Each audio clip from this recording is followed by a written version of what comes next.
We start our story in a cozy little flower shop in the middle of the city.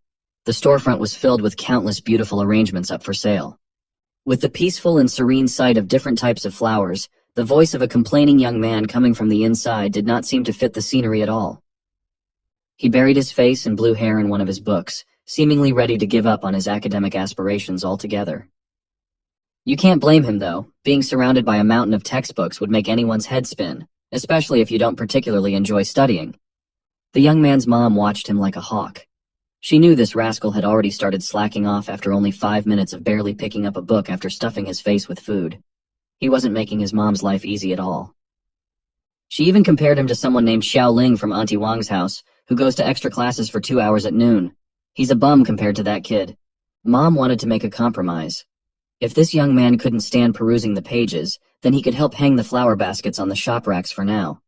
But he must remember to tie the ropes securely, as it has gotten extra windy in the city lately. Whatever this task was, it was surely better than burying his head in textbooks. The hanging plants were supposed to be low-maintenance plants that just need water and sunlight, yet his mom always insisted on changing their position occasionally. Staring at the pot, the boy could not help but wish to just be a plant. All plants do is bask in the sun, drink water, grow a lot, just leading a lazy and comfortable life overall. Even though he's the one using a pretty high ladder, his mom seemed way more concerned about her plants falling than her own son. He was apparently doing it wrong, and she would rather do it herself on second thought. What followed was the ungodly killing ability of every mother ever, the endless barrage of making their child feel like crap for slacking off and lacking motivation. She insisted that even if this kid turned into a plant, he would still probably be a bum. The business of the city was quite a nice change of pace from the chaos of the flower shop brought upon by the terror mom. Being scolded by his mom again and again always gave the young man such severe headaches. He's currently walking through the streets, yawning lazily while half-heartedly reading another book. He really cannot comprehend where his mom gets all these words from when she gets on a roll. She talks like a machine gun that cannot be stopped at all. Or since she runs a plant shop, maybe a pea shooter was a more apt description. While he was busy imagining his mom as a Plant vs. Zombies character, something drastic brought upon by the changing winds of the city was about to happen. A potted plant that looked to be one of those odd Venus flytrap things was knocked down by the wind and was now heading for his head with all its gravitational fury. He was way too bored, lazy, and tired to notice anything happening around him at all, especially some event that was happening way too fast to process. Truck-kun was on a vacation, so Secret Agent Pot Nissan did the job, and he ended up doing a pretty good job of it. 1 second, protagonist was just living the normal life of a normal below-average student. The next, the blood from his skull stained the concrete floor of the streets mixed in with the dirt, plant, and the broken pot. The onlookers did not expect to see something this brutal on their stroll on the way to work or school, or wherever they were going. A student just got hit by a flower pot, and the blood all over the sidewalk was a gruesome sight. Inside the young man's teetering mind, he hazily imagined a beautiful full-course meal of the perfect dinner from meat, veggies, to dessert. He remembered that he shared this amazing dinner with his mom and dad. He even praised her for her always tasty cooking. The young man eagerly took a bite of the rice, as you should always do in meal setups like this. But this white rice tasted a little odd. When he zoomed out of his imagination, his mom and dad were nowhere to be seen, and what replaced the scrumptious full-course meal was plates upon plates of disgusting dirt. Now he has become conscious that his mind might just be playing tricks on his perception. When he woke up, he was in an unfamiliar place that he couldn't quite explain or grasp. It was dark, and the smell was strangely pleasant. The odd thing was that he felt like his arms and legs were tied up. Upon inspecting the empty space even more, he noticed something green on the side and a light right above. Maybe he'll try to climb up and see that light a little better. It worked. Moving his body towards the little bit of illumination felt like he had been unleashed and rebirthed into the world. It felt like he broke through the earth to feel the elements. It felt that way because that's exactly what had just happened. A small budding plant had broken through the soil to bask in the intimate glow of the sunlight up above. He wanted to wipe the metaphorical sweat off his brows, but he did not feel any eyebrows. Still, finally crawling out of that darkness felt quite nice. Now that he was starting to think about it, something about this setup was extremely odd. Looking to the side, he knows that he wanted to move an arm to touch his face and forehead, but what his vision was giving him was a piece of leaf attached to a lanky stem. Now that he was looking at his whole body, it's fair to say that he looked and felt a lot different from his previous appearance. Not only that, but he was also in the middle of magical foliage in the middle of nowhere surrounded by mountain ranges. He was not expecting all of these at all. He was frozen solid, not knowing what in the world to do. The nourishing sunlight beamed down upon him along with other budding plants just like him all around the area. One thing's for sure is that he had somehow transformed into some sort of a little plant. The idea was so ridiculous that his mind is still refusing to believe that any of this was real. Perhaps he was just tripping. Trying to recall what led to this situation, he remembers eating lunch and going to school, then getting hit by a flower pot falling from an ungodly height. It felt ironic as he was just complaining about tending to his mom's hanging flower pots. He can only hope that he did not die such a shameful death in the middle of the midday crowd. It would just be too embarrassing at that point. But now he's starting to slowly come to believe that he really reincarnated into the form of a little fledgling plant. He remembered just a few hours ago, complaining about his studies and wishing just to become a lazy plant that lives a comfortable life. So this might just be it, the answer to his prayers and a possible nightmare scenario at the same time. The god or whoever was in charge of this world was way too sincere and literal. Just because he casually said some nonsense to procrastinate, the deity took it seriously. Now he can only cry and beg to get back to his previous life and form. As he was getting the dramatics out of the way, he remembered something crucial that might just be a game changer in this scenario. In web novels and manhwas, the main character who undergoes rebirth usually gets their own system, and follows the path of becoming a god with overpowered abilities. But if that was the case here, then where's his OP system? Why didn't he receive at least a notification sound? He screamed and screamed for the system to appear to no avail. All the other plants from the same batch as him looked at him like a weirdo. A week later, he just quietly accepted the possibility that there might not be a system after pouring his heart and soul into calling for it non-stop. He might just be an ordinary plant, damned to live an ordinary life. The good news was that he's not just a piece of grass. The bad news is he used to be a strapping young man reborn as a weird-looking flower. Thankfully, he spawned in a nice piece of black soil, rich in nutrients, pleasant fragrances, and an oddly good taste. He feels like he can grow well in this environment. What sucks is that it's just a bit crowded in here, just like the gifted class he was in the previous world where everyone is trying to get ahead. Today was the day that some unpleasant development happened. The sunlight has vanished. It was not cloudy or anything. The skies were as clear as they could be. The problem was that the flowers growing alongside him had left him in the dirt. They've grown to the point of smothering the land and covering the skies. It's just unfair when all of them are plants that should just be chilling. For some reason, this just kept reminding him of the familiar scene back in his school where everyone was just so eager to impress. This time, he won't let these show-offs take his sunlight. He will push his way through and not let these flowers interrupt his sunbathing time. When he finally muscled through with great effort, he opened his eyes to the bright world that he had grown to love in the past week. His mood was immediately lifted now that he could finally see and feel the sunlight on his skin, or petals and leaves, and everything in his plant parts. Today was a day of unusual occurrence. Now that he had peered over everyone to bask in the sun, he saw some type of animal getting closer and closer to the flower bed. This dum-dum saw a majestic alpaca coming through and started calling it a wild horse. In his past life, Mom and Dad were always so busy with work that they never took him to the zoo even once. Well, this would be his first time seeing a mythical creature. It did not disappoint. The so-called wild horse is pretty cute in its own right. But he stopped in his tracks now that he remembered one simple fact. These things eat grass. There might be a world where the four-legged beast was coming closer and closer to take a bite out of him. Once the alpaca opened its mouth and its spittle flew all over the place, his nightmare scenario might just be happening right about now. He tried to cover himself desperately, not wanting to die yet. When the beast's tongue started coiling around the stems firmly rooted in the area, it had miraculously missed him. The majestic alpaca just stared at him with seemingly knowing eyes as it casually gnawed on the flowers. When it started turning around, he was left as the lonesome flower in the once thriving flower bed. Thankfully, this four-legged beast only took one bite, and it seems like he was not the alpaca's type of lunch. But before completely turning and walking away, the animal wanted to give one last gift to our poor protagonist. A steaming pile of rock-hard and gray doo-doo. He was speechless. He internally asked himself what in the world is happening. He stared at the pile of rich stool, then turned his attention to the enriching soil in which his roots were tethered. Bullets of sweat started dotting his face as he slowly came to realize the implication of this animal's normal but still disgusting behavior.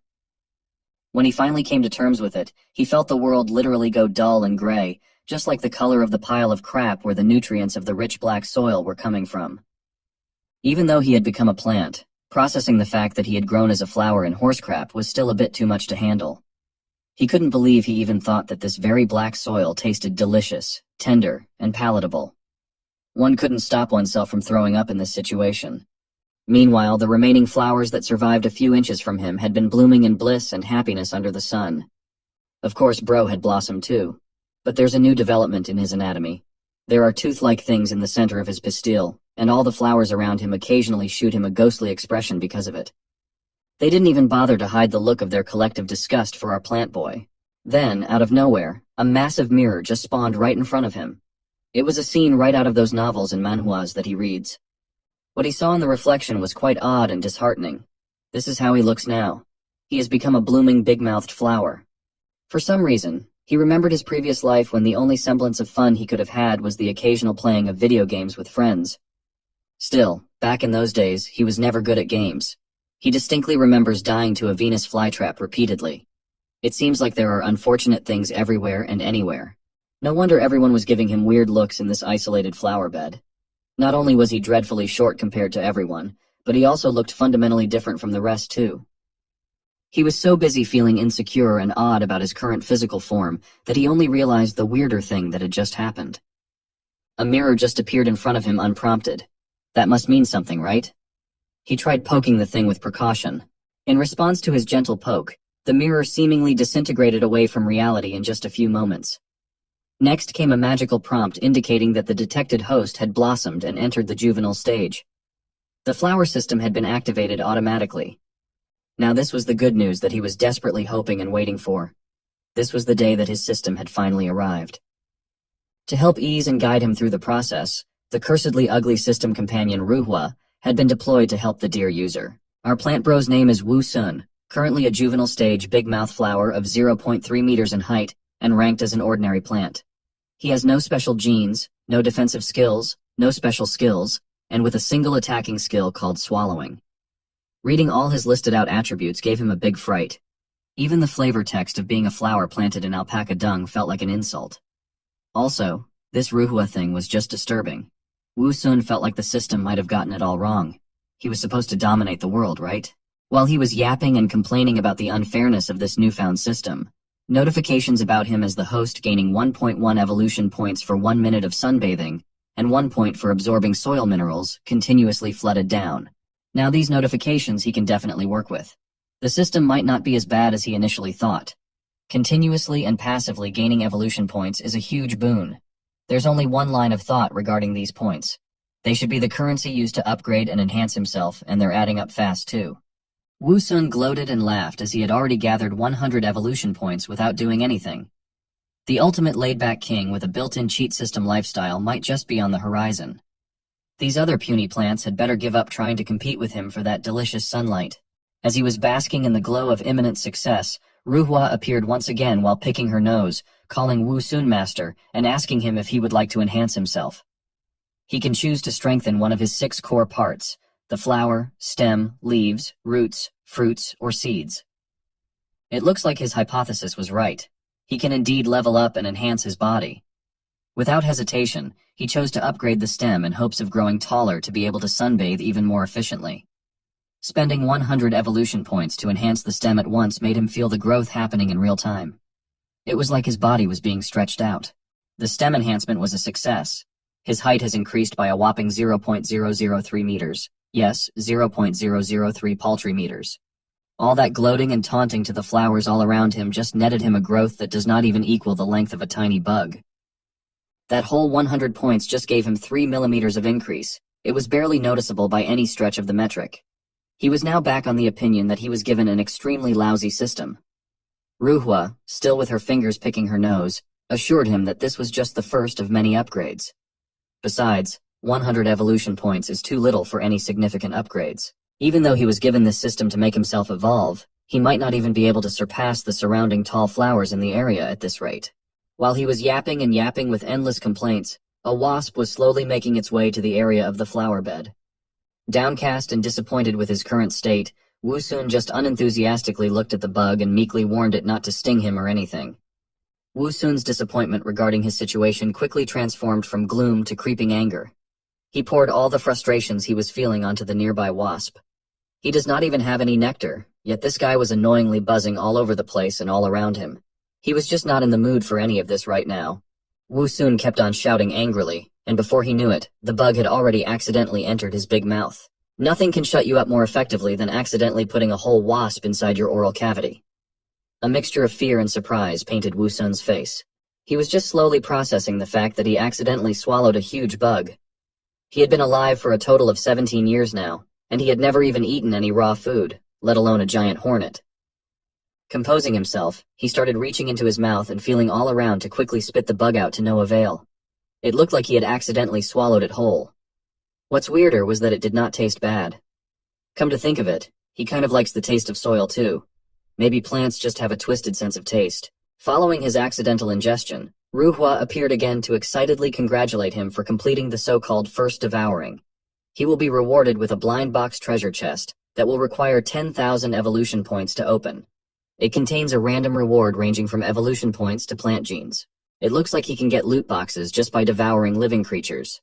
This possibility could open some interesting developments. But the brutal caveat was he needed 10,000 evolution points to open the thing in the first place. This system of his is even more stingy than a goose. At this rate, the amount of 1 evolution point ticking every minute does not seem great at all. Still, Wu Sun had no other choice but to soldier it out for a whole 5 days. He's been working hard to sunbathe every day and absorbed all the water and nutrients he could take from the soil. He has finally accumulated exactly 10,000 evolution points today. All his fatigue vanished as he excitedly called on the system to open the damn chest. Ruhua jumped out to enthusiastically spend all the accumulated points to reveal the contents of the blind box. She congratulated Wu Sun for obtaining a B-rank vine gene. It can be used to fuse with his stem. The only thing it needed was his permission. With this vine gene fusing into his stem, this might just mean that he has the possibility of becoming one of those legendary tentacle monsters from some of those questionable videos. Also, B-rank does not sound bad for a starter plant gene at all.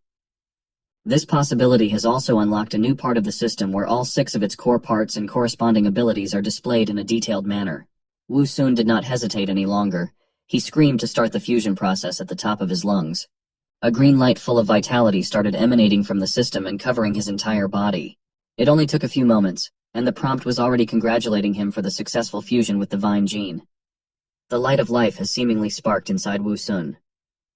With this B-rank gene, his stem has gotten a whole lot stronger, sturdier, and more useful. With the vine gene, he can now transform his once short stem into thick vines. Wu Sun can use them to whip opponents or for binding play, whatever that means.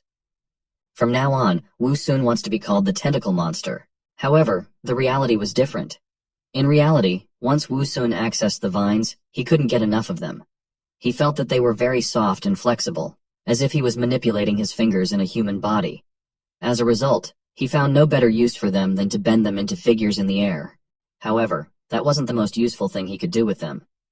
After reading the descriptions, he realized that in the future, he would also be able to unexpectedly attack the enemy from underground. The very next moment, he was already fantasizing about how he was massacring the wasps that might come next, and how he would capture their queen.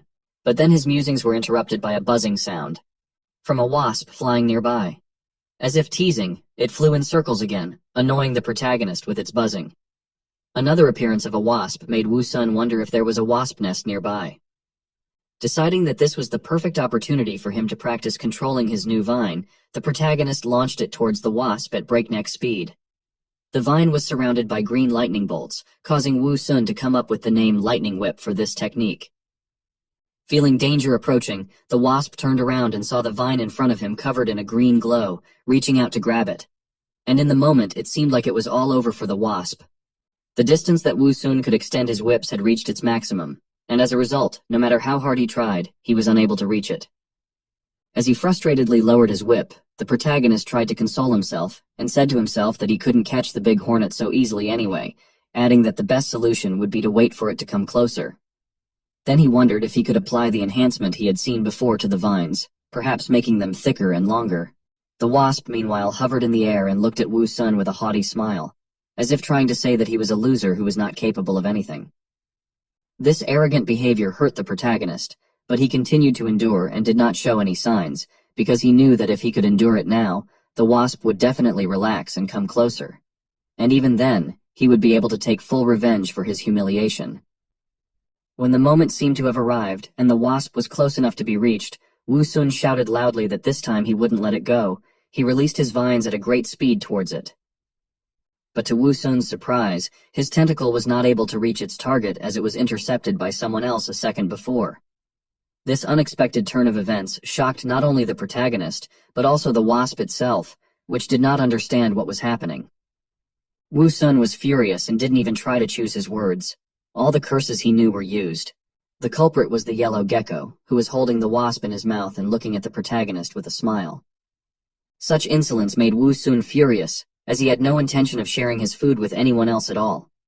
In the next moment, fire flared in his eyes, and he let out a fierce shout as he released his whips covered in green lightning bolts towards him, shouting that since he was taking away his food, he should be held responsible for it. Turning around, the gecko was confused to find that his tail was wrapped around some strange vine that held it tightly. Not wanting to be tied up, the gecko made an attempt to resist and try to escape, but unfortunately the vines held him very tightly, preventing him from doing so. Seeing that the lizard was resisting in a panic and trying to escape, Wu Sun gripped its tail even tighter, and said in an irritated voice that its attempts were futile as he had no intention of letting it go so easily. However, in the next moment, something happened that the protagonist did not expect in any way. Part of the gecko's tail, which he was holding with his tentacles, suddenly separated from his body. And since the tension was quite strong, the whips, which flew backwards by inertia, hit him in the face with force. While the protagonist was recovering from the slap he had inflicted on himself, the gecko, not wanting to miss this chance, began to quickly get away from the dangerous plant, which was our protagonist. Wu Sun was both furious and confused as he realized that it was his fault for forgetting that lizards could throw back their tails. But he did manage to get something, and that was the tail, which remained in his tentacles. He decided it would be unwise to be upset about it, so he stuffed the rest of the tail into his mouth, adding that it was still better than nothing.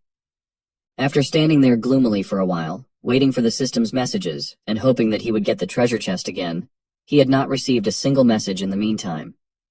However, Wu Sun realized that the only way to get the treasure chest reward was to eat an entire living creature. Scratching the back of his head, he complained in a somewhat dull voice that there were very few insects in the area. Even flies and ants, which are always plentiful everywhere, were nowhere to be found. A week later, an innocent beetle running by was grabbed by a green tentacle that suddenly appeared out of nowhere. And the next moment it went straight into the mouth of the protagonist, who opened it wide and ruthlessly ate the beetle. While the emotions of the flowers in the background changed from bewilderment to admiration. The next moment, a golden chest appeared in front of Wu Sun, accompanied by the voice of the system, which congratulated the protagonist for eating the dung beetle and obtaining the chest as a result, and informed him that 100,000 evolution points were required to open it. A note on the notification window that popped up also mentioned some rituals that could increase the chances of getting a good item. After reading this, the protagonist became furious, as there was no way he could perform them, since he was just an ordinary flower, and he would not be able to take a bath, light incense, or change his clothes. In addition, the realization that he had just eaten a dung beetle added to his anger. He decided to ignore it, however, as he was now just a flower with a big mouth that had grown out of alpaca dung. After calming down a bit, he told the system to let her open the chest. After the chest opened, it shone with a bright golden light. The system spirit Ruhua appeared out of nowhere and told the protagonist that this time he was rewarded with 200,000 evolution points. The protagonist, still reeling from having eaten a dung beetle, asked the spirit in an irritated voice why he needed to evolve at all if he was already garbage. To which the spirit replied that it was a plant system in which the weirder the food he ate, the higher the chance that he would get a good item from the chest. After listening to Ruhua's words, Wu Sun couldn't find anything to reply, and he had no desire to argue with the system spirit right now. After a while, the grass that was growing near Wu Sun rustled, and the next moment, the culprit who broke the silence appeared. It was the same yellow gecko that we had seen before, but this time it looked very frightened, and as if it was running away from someone. Not paying attention to the frightened look of the lizard, the protagonist with his toothy smile on his face asked him how he dared to come back here after taking away his prey. After which, with the words that the latter would pay for the wrongs he had done, Wu Sun lunged towards the gecko with his tentacle, using his skill lightning strike. However, suddenly something very similar to a tongue appeared behind the gecko, fleeing in panic, which was also approaching it at a tremendous speed. Despite being caught between two crossfires, both the protagonist's whip and the unknown creature that was supposed to be the tongue's owner, the gecko miraculously managed to dodge. However, the lizard was no longer important to Wu Sun, as he was now more concerned with the creature that the gecko was fleeing from in panic, and the one who was the owner of the tongue. With his eyes wide open, the protagonist watched as the creature retracted its long tongue back. After that, a head covered in spikes appeared. As it turned out, in front of him was a huge frog whose skin was covered with spikes, while its eyes glowed threateningly with a red light. The frog pushed off the ground and jumped into the air, heading straight for our protagonist, who was frozen in place, unable to move. Having recovered from the shock, he desperately wondered why he was attacked by such a big frog. He had no time to despair, however, as his life hung in the balance. In addition, he was also caught up in the fact that the frog had abandoned its pursuit of the gecko and turned its attention to him, thinking that he was easy prey. The next moment he was out of his daze, and he swung his tentacle with all his might at the huge frog, shouting furiously for it to get out of here. It flipped in the air and fell to the ground with a thud, but the next moment it was standing on the ground. But in the next moment, it was already standing on its feet, staring at Wu Sun angrily with its red eyes that clearly showed its rage. Deciding not to wait for the frog to fully recover and attack him, the protagonist decided to attack first, swinging at it with his tentacle, which would act as a whip in this attack. As planned, the whip attack hit the target. However, it did not do the expected damage. After receiving the blow, the frog only squinted its eyes. In the next moment, the toad fiercely grabbed the tentacle of Wu Sun, who did not anticipate this outcome and did not have time to return it to him. The protagonist, meanwhile, was trying with all his might not to be dragged away by the frog, which had already begun to forcefully pull on his tentacle, and was pondering how the frog was able to repel his attack so easily. To his senses, it felt like he had hit a rock. But he had no more time to ponder, as the next moment, the frog stuck out its huge tongue and wrapped it around his stem. This action from the frog left Wu Sun confused as he didn't quite understand what it was going to do now. But in the next moment, everything became very clear. After all, the frog grabbed the stem of the main character and began to tear it out of the ground along with the roots. Realizing that now his beautiful new life could end, Wu Sun panicked and started to scream loudly and tried to resist. After the frog had firmly grasped his stem with his tongue, he began to pull with force, and our flower began to slowly separate from the ground, and when his stubs began to break off, he cried out, "It hurts." It hurt so much that he felt like his body was about to be torn apart. He now had a pressing question: do plants feel pain like animals? He continued to cling to the ground with his roots with tears in his eyes. Now he understood how all those poor plants, flowers, and grass felt, on which he had taken out all his anger in his past life. Now it seemed to him that the pain he was feeling was God's punishment for the pain he had once inflicted on the plants. The frog was inexorably pulling him harder and harder, ripping him out along with a piece of earth. Wu Sun realized that it seemed like it was all over for him now, as he would most likely die if he was uprooted from the ground. He could already see the cold breath of death at the back of his head. He didn't think he would feel it again so soon. But when there was no more hope, he noticed something, or rather someone, and he was surprised and frightened. A yellow gecko, already familiar to us, appeared on the branch above the frog. He did not understand what the little lizard was going to do, whether he wanted to avenge his lost tail or to help him with the frog. The gecko, in order not to lose his advantage of surprise and not to alert the frog with his finger, showed our flower to be silent and not to draw attention to him. Wu Sun was very surprised at this turn of events. How did the gecko know such gestures, and why did he look so smart? What kind of world had he gotten into, that all the beasts here were so smart and cunning? This could be a problem for him in the future if he lived to see it. The gecko didn't wait long and jumped at the frog from the branch. He landed right on its head between its ugly yellow eyes.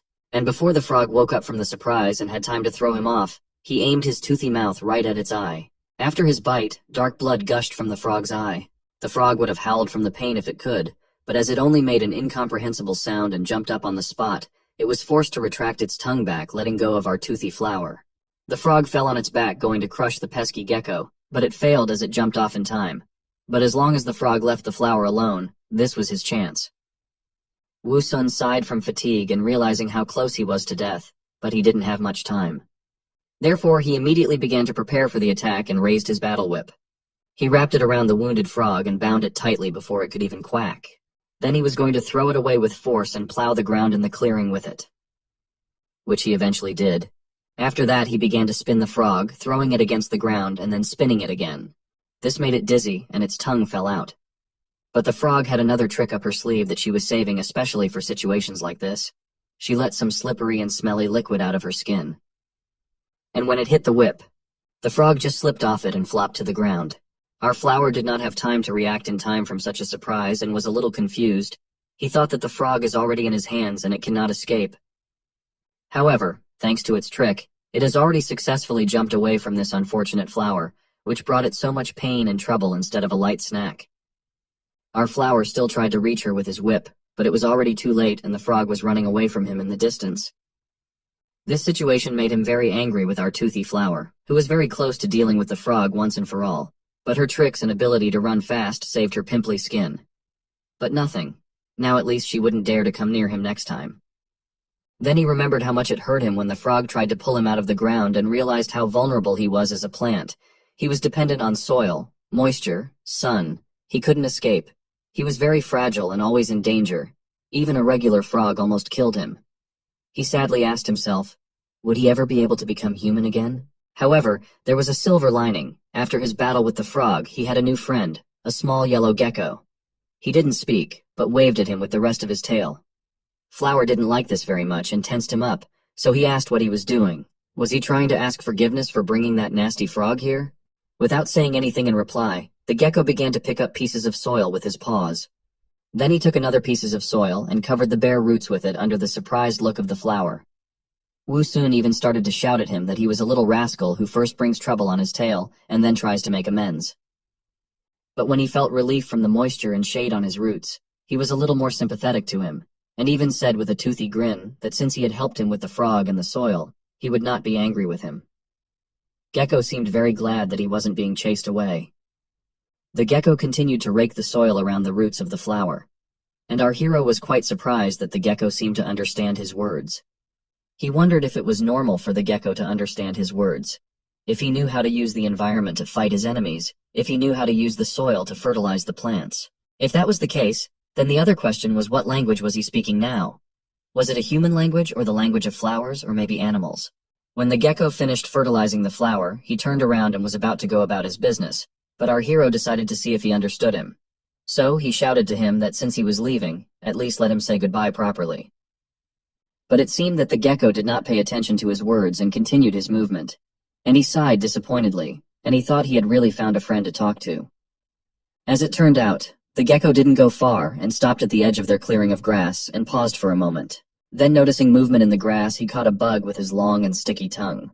And then with a satisfied smile like a dog who carries a ball to his master, he started to return to the flower. Gecko ran up to the flower and poked him in the cheek with his tongue, who did not understand what was happening and why he was poking him with his nasty tongue. He started to tell him that it is disgusting when someone pokes you with his slobbery tongue, but then the gecko showed him a bug on his tongue, which he apparently wanted to give him. He was making incomprehensible noises and pointing his finger at the bug as if offering to take it. Our flower was hungry enough, and realizing what the gecko was offering him, he opened his mouth pointing at it. But what was wrong in their pantomime, and they did not fully understand each other, because the gecko did not give him the bug, so the flower asked, "What does he want?" Was he afraid he would eat the bug along with its tongue? And it seemed to be true, because the gecko nodded happily in response. He thought that such a smart lizard could not be fooled, even if he wanted to. But he knew how to solve their situation, so he suggested that the gecko put the bug on the ground in front of him, and then he would deal with it since he didn't trust him. However, the gecko understood everything in his own way, and seemed to have decided that the flower could be trusted after all, and now he came closer with the bug on his tongue.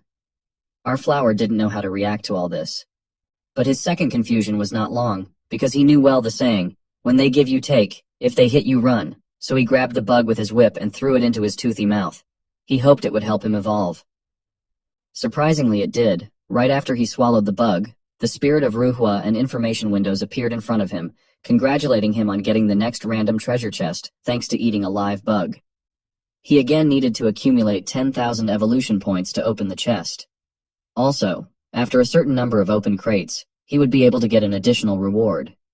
There was also a funny note that warned that before opening a treasure chest, it was worth taking a bath, changing clothes, lighting incense, and praying to all known gods.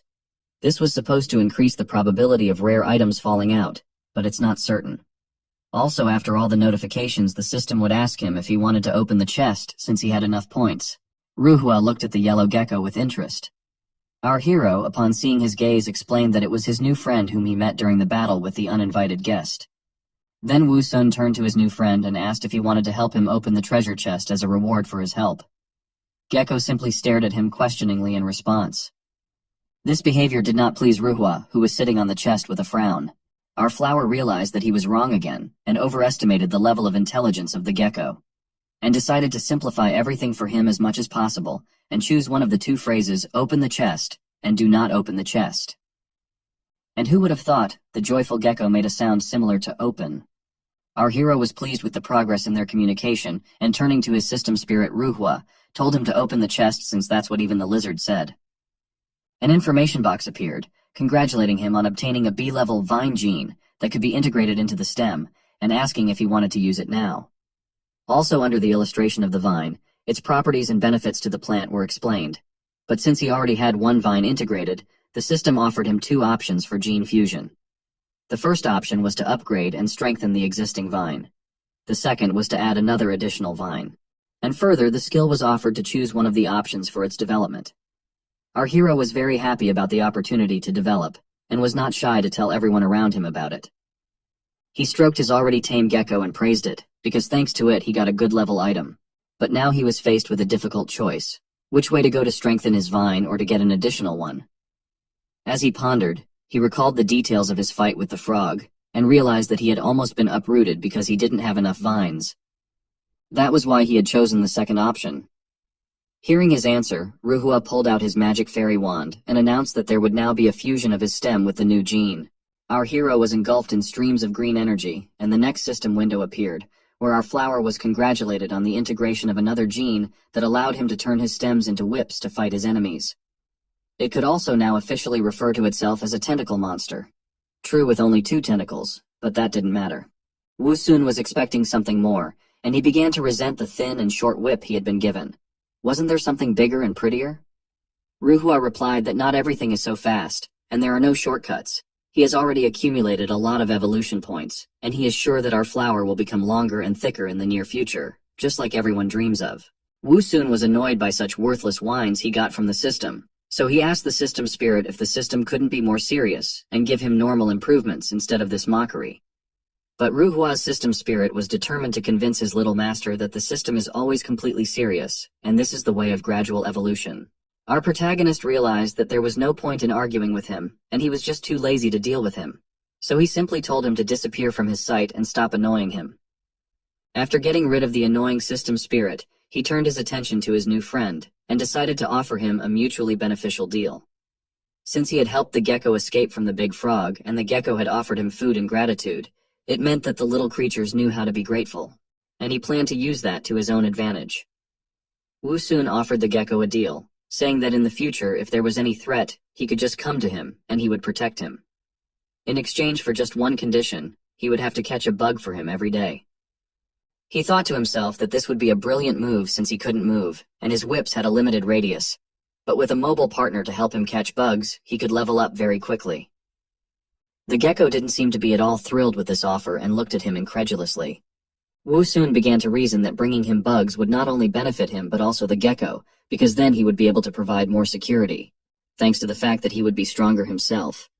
The gecko seemed to be satisfied with this explanation and no longer looked at him so disgruntled. He seemed to agree to his terms. Wu Sun exhaled a sigh of relief and assured him that since they had agreed, he would not let him down. Then he asked the gecko if he could call him Little Yellow. He didn't seem at all thrilled at this idea. Seeing his expression, Wu Sun was indignant and asked what was wrong with his appearance. Doesn't he like his new name? He had to blame his poop-colored appearance for everything. Whatever, back in the day he was a top student in high school rocket class. And now when he gave him a name, how could he complaining? A few days later, after accumulating enough evolution points and eating another bug, he was able to open the box from which he got the B-rank plant gene, Kang-er. Fuse location for this gene was seed, and then system asked if he wanted to fuse. This gene was taken from some annual herb. The seed of this plant have hooked thorns that could attach to passing animals' bodies. Wu Sun was happy that with the help of his little yellow mascot he was able to unlock the new plant gene in a few days. but he still wondered how he would be able to use this gene after the fusion if it was in the seeds. At his command, a system spirit appeared and immediately helped him to make the gene fusion. The fusion was successful, and the system congratulated him for obtaining the new gene. Now he could throw spiky Kang air and give his opponents a full body massage. And also the refreshing taste of his seeds would be unforgettable. The system warned him to be careful when talking to his friends and opponents so as not to accidentally throw a bunch of Kang air at their face. However, when he heard the place where the spiky seeds would appear from, our hero was not at all thrilled about the whole thing. He asked the service spirit if these seeds would cut his throat. The Ruhua service spirit didn't seem to be in a hurry to answer his question and instead picked his nose. Finally retrieving some gold from there, he immediately threw it at the irritated Wusun's head. Ruhua, despite his actions, called him his little master and assured him that everything would be fine. All he had to do was open his mouth a bit wider and make a retching sound and all seeds came out. It's as simple as picking nose. Wusun decided to try and unpleasant sounds filled the clearing.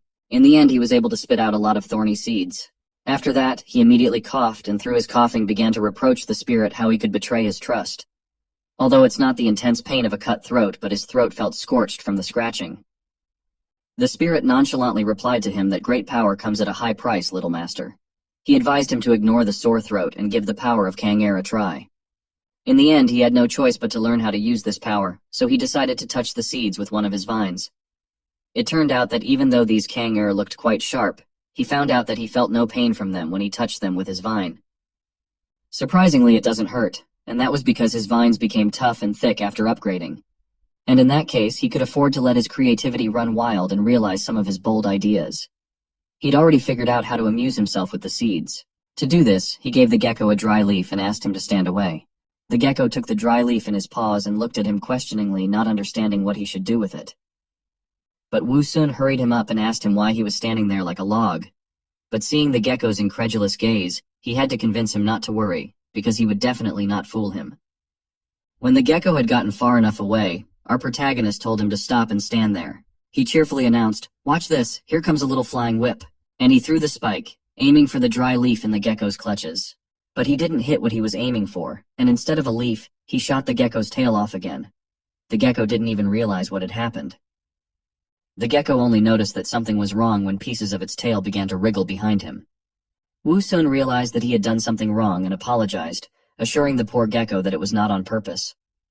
But his apology couldn't bring the poor thing's tail back, and he was showing it very clearly with his look. His look pissed off our hero, who shouted furiously to him, "What's with that contemptuous look? How he dare to look down like that on his big brother?" Then he immediately decided to correct himself and try again, being sure that it was only an accidental mistake and now he would succeed.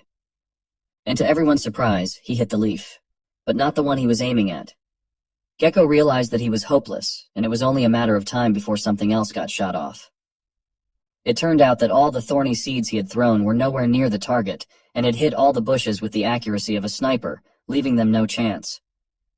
For such outstanding services, Wusun definitely deserved to be rewarded with the lizard body outlining master medal, but he did not give up, reassuring himself that just today his accuracy was a bit off. But that was okay, because with diligent practice he will surely improve his throwing skills and become a ninja master at accuracy. A few more days passed like that. Gecko continued to hunt bugs, terrorizing the local arthropod fauna, and judging by the number of insects in his mouth, he was very successful at it. Having finished the hunt, he began to make a hole in the withered tree inside the trunk of which rainwater was collecting. And when the hole was ready and dirty water was pouring out of it, the gecko began to pour it into a bowl. The poor fellow was sweating from the continuous work, but still he hurried to his friend Flower. While the gecko was working hard, our Flower was just basking in the sun and eating remaining bugs, talking about his hard life and complaining that little Yellow was delayed. He was hungry and didn't understand why he still felt hungry after being a plant. But as soon as he heard a noise from the bushes, he immediately put all his thoughts aside.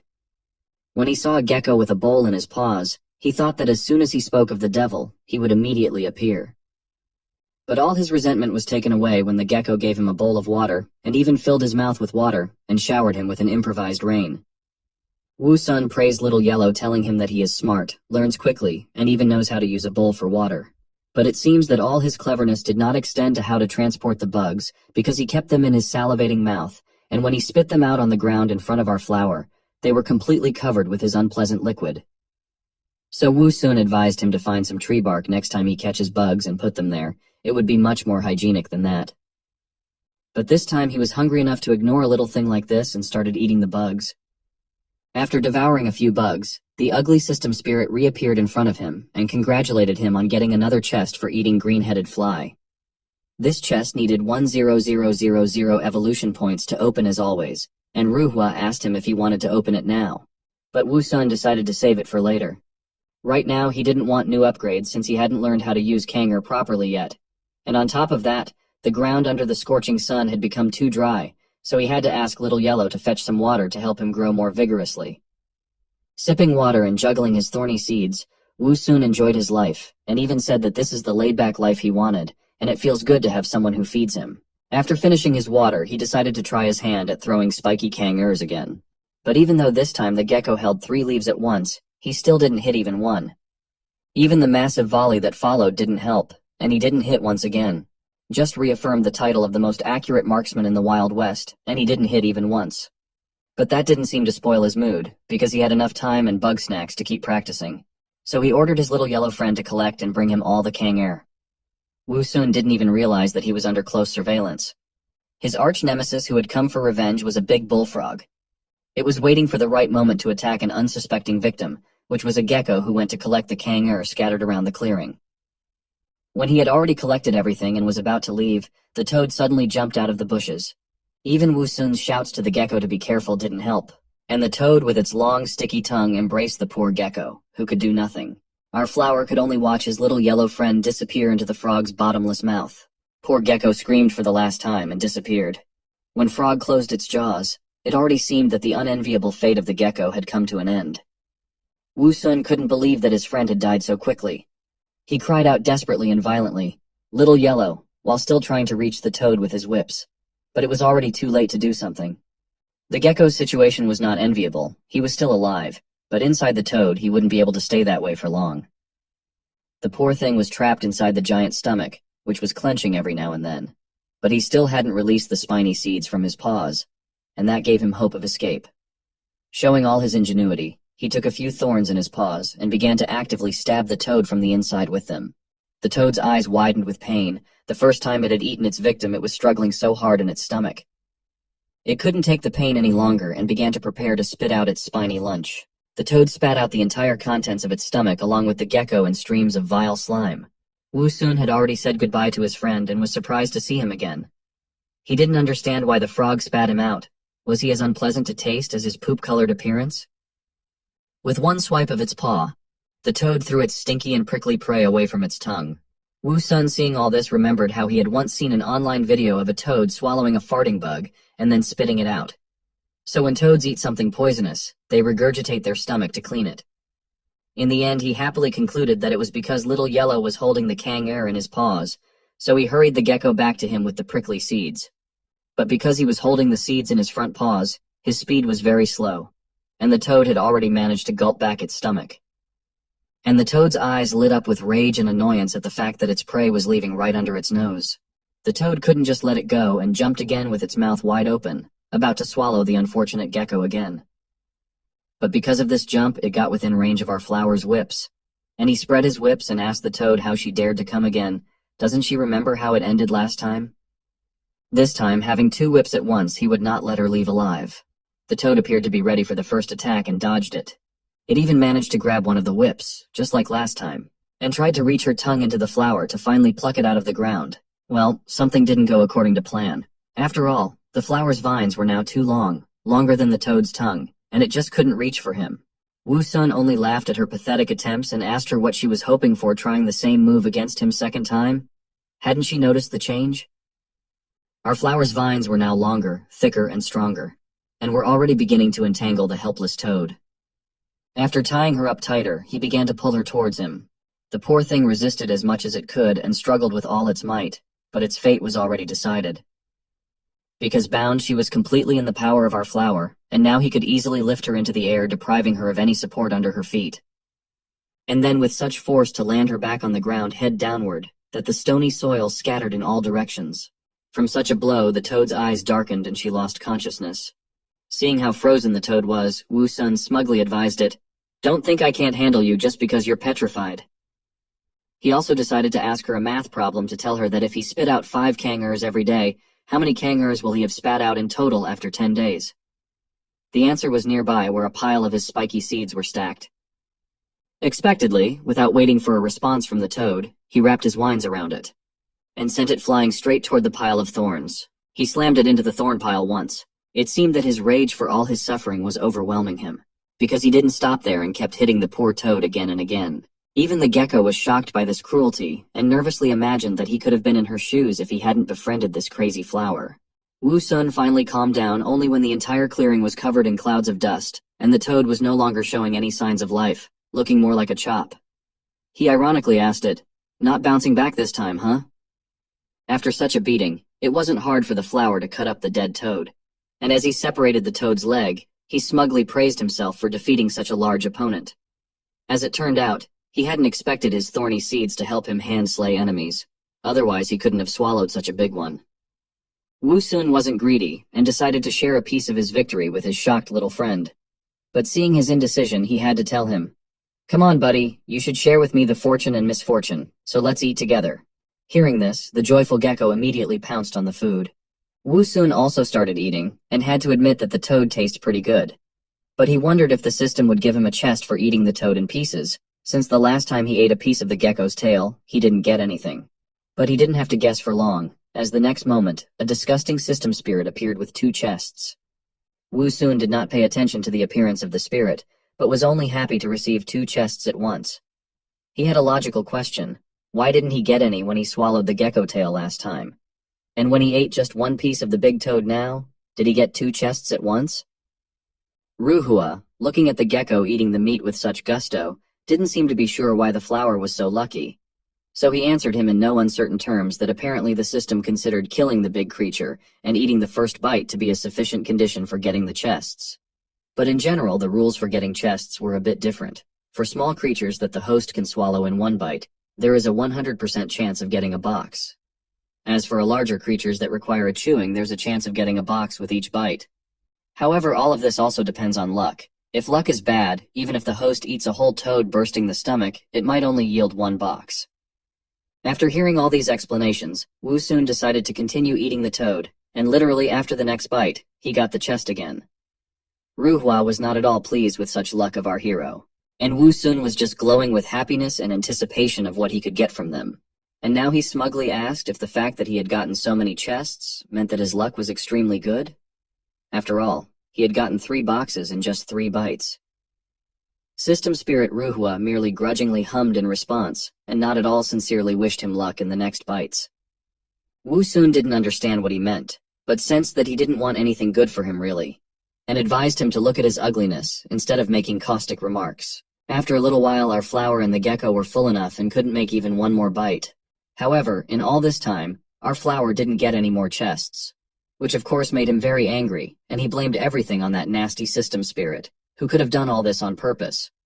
For since he said that sentence earlier, not even bursting his stomach resulted in a chest.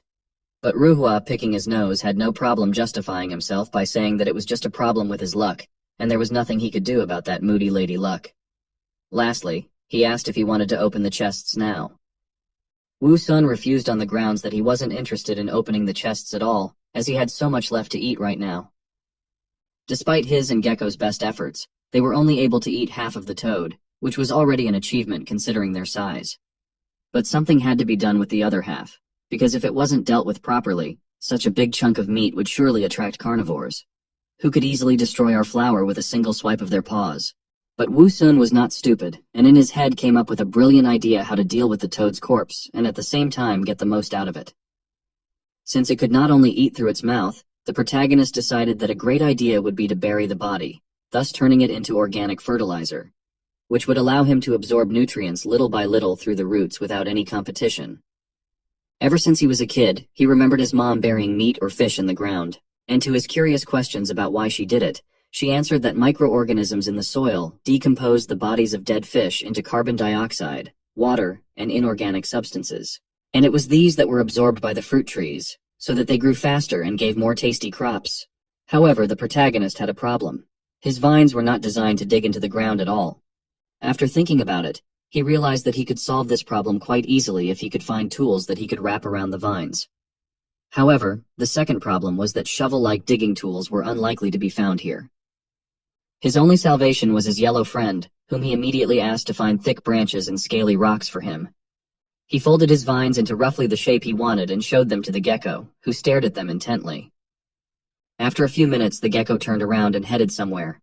As he stared at the gecko, the protagonist could only hope that he understood what he wanted.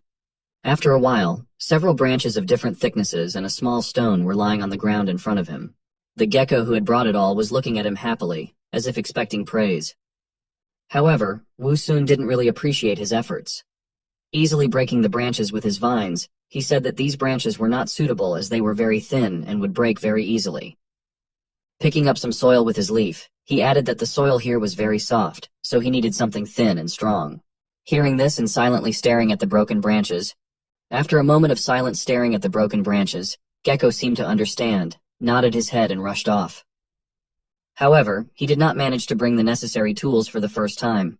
He brought a leaf or a lump of soil, which was obviously not solid at all.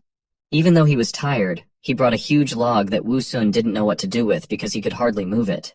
However, this was not what he needed, and he even thought that he had overestimated the IQ of his yellow friend. Suddenly, however, two objects fell to the ground in front of him, a sharpened bone as well as a broken arrowhead. His eyes immediately widened with surprise. After grabbing the arrow, he couldn't be happy with it, because even though it was broken and rusty, it was still what he needed. It was also made of iron, which could mean that there were other intelligent beings in this continent who knew how to use tools. Grabbing the bone and arrowhead with his vines, he immediately got into a threatening fighting stance, saying that these two sharp objects could be good weapons for him. And if he was attacked by a toad again, he would be able to slit its belly easily. Praising the gecko for finding what he needed, he tossed him the bone and added that they had some work to do. They started digging together. After a while, a rather large hole appeared in the ground. Wiping sweat with a vine, Wu Sun turned to the same tired gecko and said that it was time to drag the frog's body into the hole. The gecko immediately started dragging it. After putting it in the hole and covering it with soil, he jumped on it a little to trample it completely, sniffing the air and noting that the smell of blood was gone, so the predators had no reason to come here anymore. He wondered why he, being a plant, could smell the odors. As he began to absorb water, sunlight, and nutrients again, he noted that nothing had changed yet. However, he realized that he had rushed things, as the microorganisms needed time to decompose the frog's body. Accepting that this method was not as fast as absorbing it directly, he remembered the 3 chests he had been able to obtain earlier that he had not yet opened. Calling the system spirit, he told him that he would like to open them. The system spirit immediately appeared and told him that since there were 3 chests, he had given them their serial numbers and asked which one he wanted to open first. Turning to the gecko, the protagonist asked him which one he would like to open. He told him to just name a number between 1 and 3. To which the gecko extended his paw and showed the number 2. Hearing this, Wu Sun told Ruhua to open the second treasure chest. As soon as the chest was opened, the system spirit immediately congratulated his master for obtaining a B-level plant gene called Spikes. It was a very good gene that he could also integrate into his vines. Patting the satisfied gecko on the head, Wu Sun said that the one was indeed the best. Wanting to quickly test his new skills, he told Ruhua to apply the fusion. In the next instant, his vines were covered with thorns, which combined with his fighting stance looked very intimidating. The system window said that the thorn gene made his vines thicker, longer, and stronger, and they were covered in sharp thorns. The note jokingly reported that he was now a rose with thorns. Looking at his vines with a villainous smile, he said that now he finally had real lightning whips. Deciding to test their power, he immediately started swinging them at great speed, hitting the leaves, which immediately created holes. The result was beyond his expectations, as it was powerful enough to even seriously injure the horned toad. He decided not to stop, and asked his yellow friend to choose one of the remaining numbers, to which he replied number 3. The remaining chests only had double the points. Looking at them, Wu Sun said that as expected, the chance of a skill falling out was 33%, adding that the gecko was still better than him, as even though he had opened 10 chests, nothing of value had fallen out. He decided not to dwell on it, but to be happy with what he had already gotten, because with the new gene, broken arrow, and bone, his combat power had increased significantly. Now he just had to wait for the right opportunity to realize it. After a while, the silence was broken by the rustling of the grass, and Wu Sun shouted, telling the gecko to keep running. I guess he was going to do it without his words, because the big horned frog was jumping after him, and he was hardly just playing catch-up with it. However, salvation was at hand, as soon as they got close enough, the protagonist released his spike-covered vines in their direction with lightning speed. Upon reaching the toad, they instantly bound its body, doing further damage to it with the barbed thorns that pierced its skin. Having watched many movies, and knowing that it was better to finish off the enemy for sure, Wu Sun-S made a controlling strike with it against the ground. After a while, after cutting the frog meat into pieces with the broken arrow, he called his yellow friend to eat. After that, they started to enjoy the juicy and nutritious frog meat together. Suddenly something caught the main character's attention, making him look up. As it turned out, it was the system spirit Ruhua, who appeared out of nowhere and joyfully began to congratulate him on receiving the treasure chests, which this time was even more. Hearing this, the protagonist with a smile said finally. He waited for the upgrade opportunity for a while, and today that moment come. After a while, after eating the last of the meat and making a burp, he declared that he was full. Sitting down with a puffed-up belly, he happily announced that this time he was able to get as many as 5 chests. And since the gecko warrior already couldn't fulfill his duty of choosing a chest, he had to do it himself, so he simply told Ruhua to open the middle one. Shining with a golden light, the chest opened. As it turned out, the reward from the chest this time was a B-level sweet potato gene, with which his system spirit immediately congratulated him on. The system window reported that sweet potato roots were divided into 3 forms: fibrous, woody, and tuberous.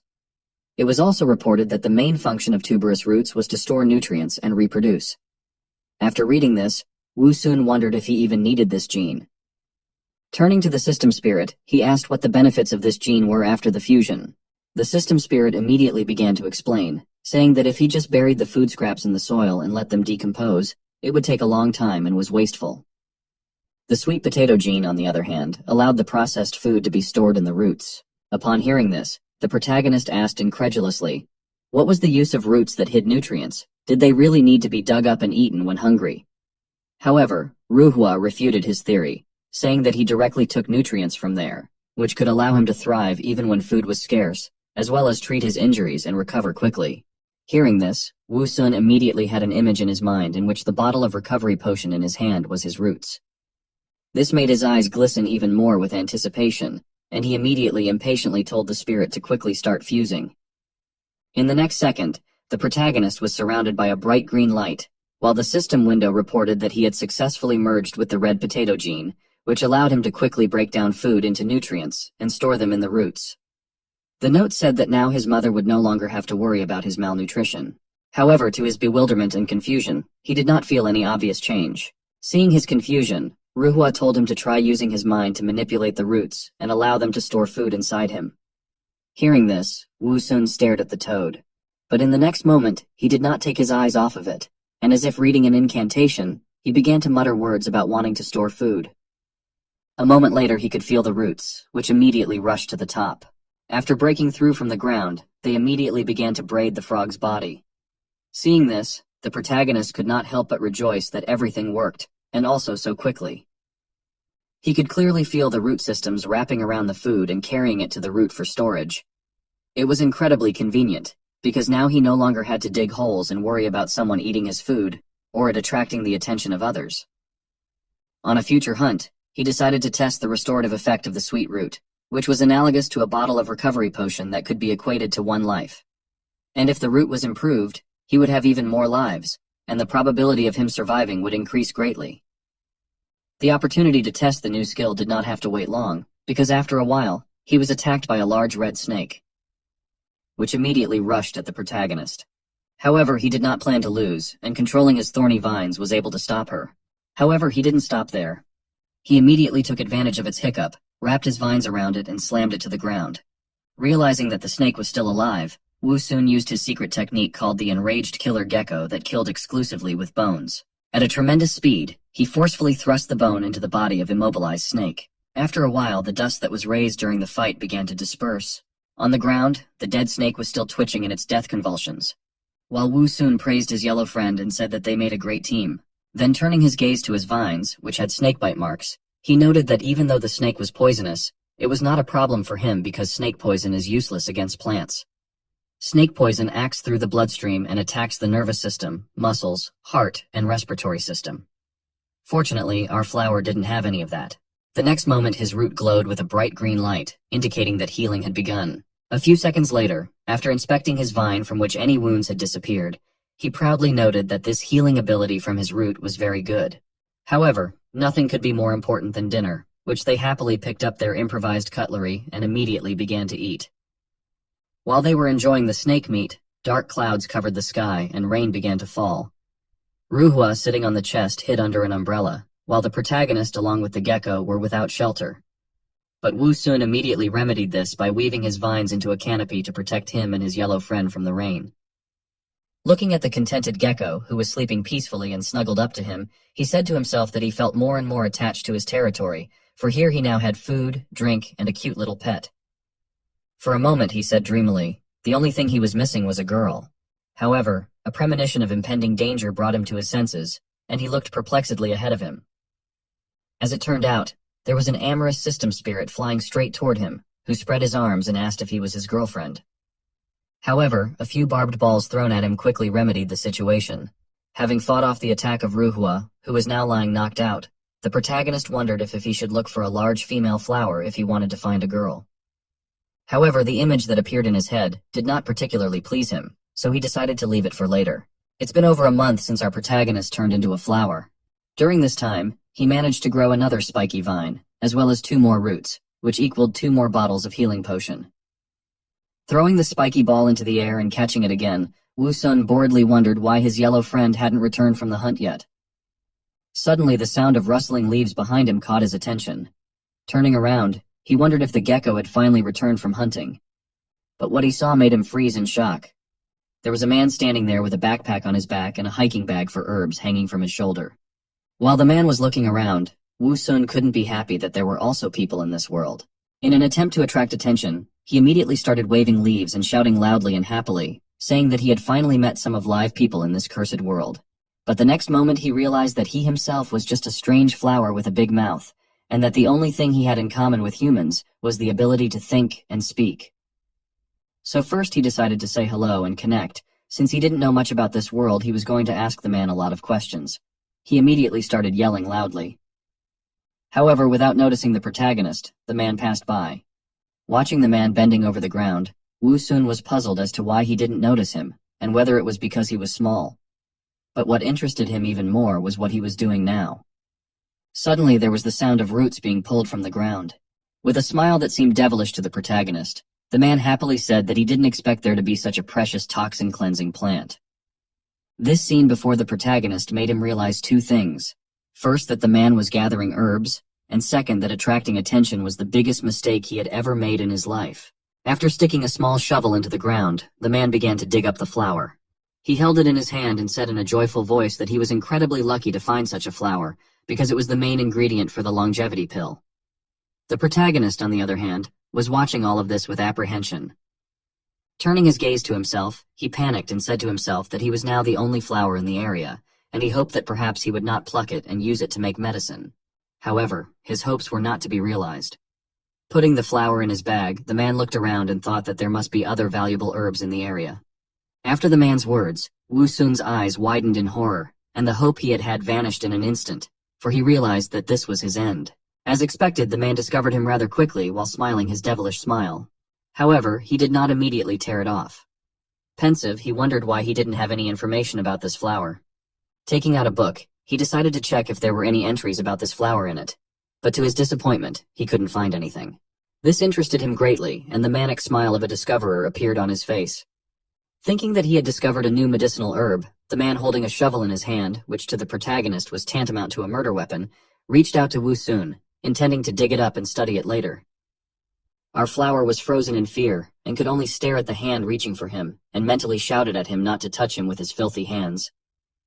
Luckily, his survival instincts kicked in, and he unknowingly struck the man with a thorny vine, which the man's hand stumbled on. When he felt the pain, he immediately cried out painfully and yanked his hand away sharply. Looking at the torn glove on his hand, he wondered why the strange flower had so many thorns. However, their presence only made him more interested, and he decided to continue, but now to be more careful.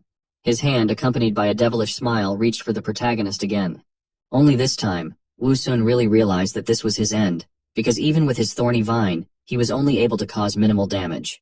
With a look of horror on his face, he resigned himself to the fact that he was powerless against absolute power. The man's hand was about to grab him. But suddenly he was distracted by a noise behind him, causing him to turn around. A silhouette was approaching them. Recognizing his partner, the man asked him why he had returned so quickly. He was carrying a large pink egg in his hands. When the man saw him, he was surprised and asked him how he could do it so quickly. However, to his bewilderment, the man said nothing and ran past him as if he was in a hurry. When he turned around, he shouted in panic that he should run away too, because the dragoness had noticed that he had stolen the egg. These words shocked and horrified him, and sweat immediately broke out on his face. While the guy with the egg in a panic continued to run away, his partner looked up into the sky and saw a large silhouette that was approaching them at a great speed. It was none other than a huge dragon whose mood was as horrible as its appearance. However, even after seeing dragon, the man did not leave the desire to dig up the strange flower. But his friend called him crazy and shouted that it was not the time for that. The protagonist was also not very happy about this, and irritatedly thought to himself why he did not just get out of here. Despite the extreme situation and his friend's shouting, he was still hesitant.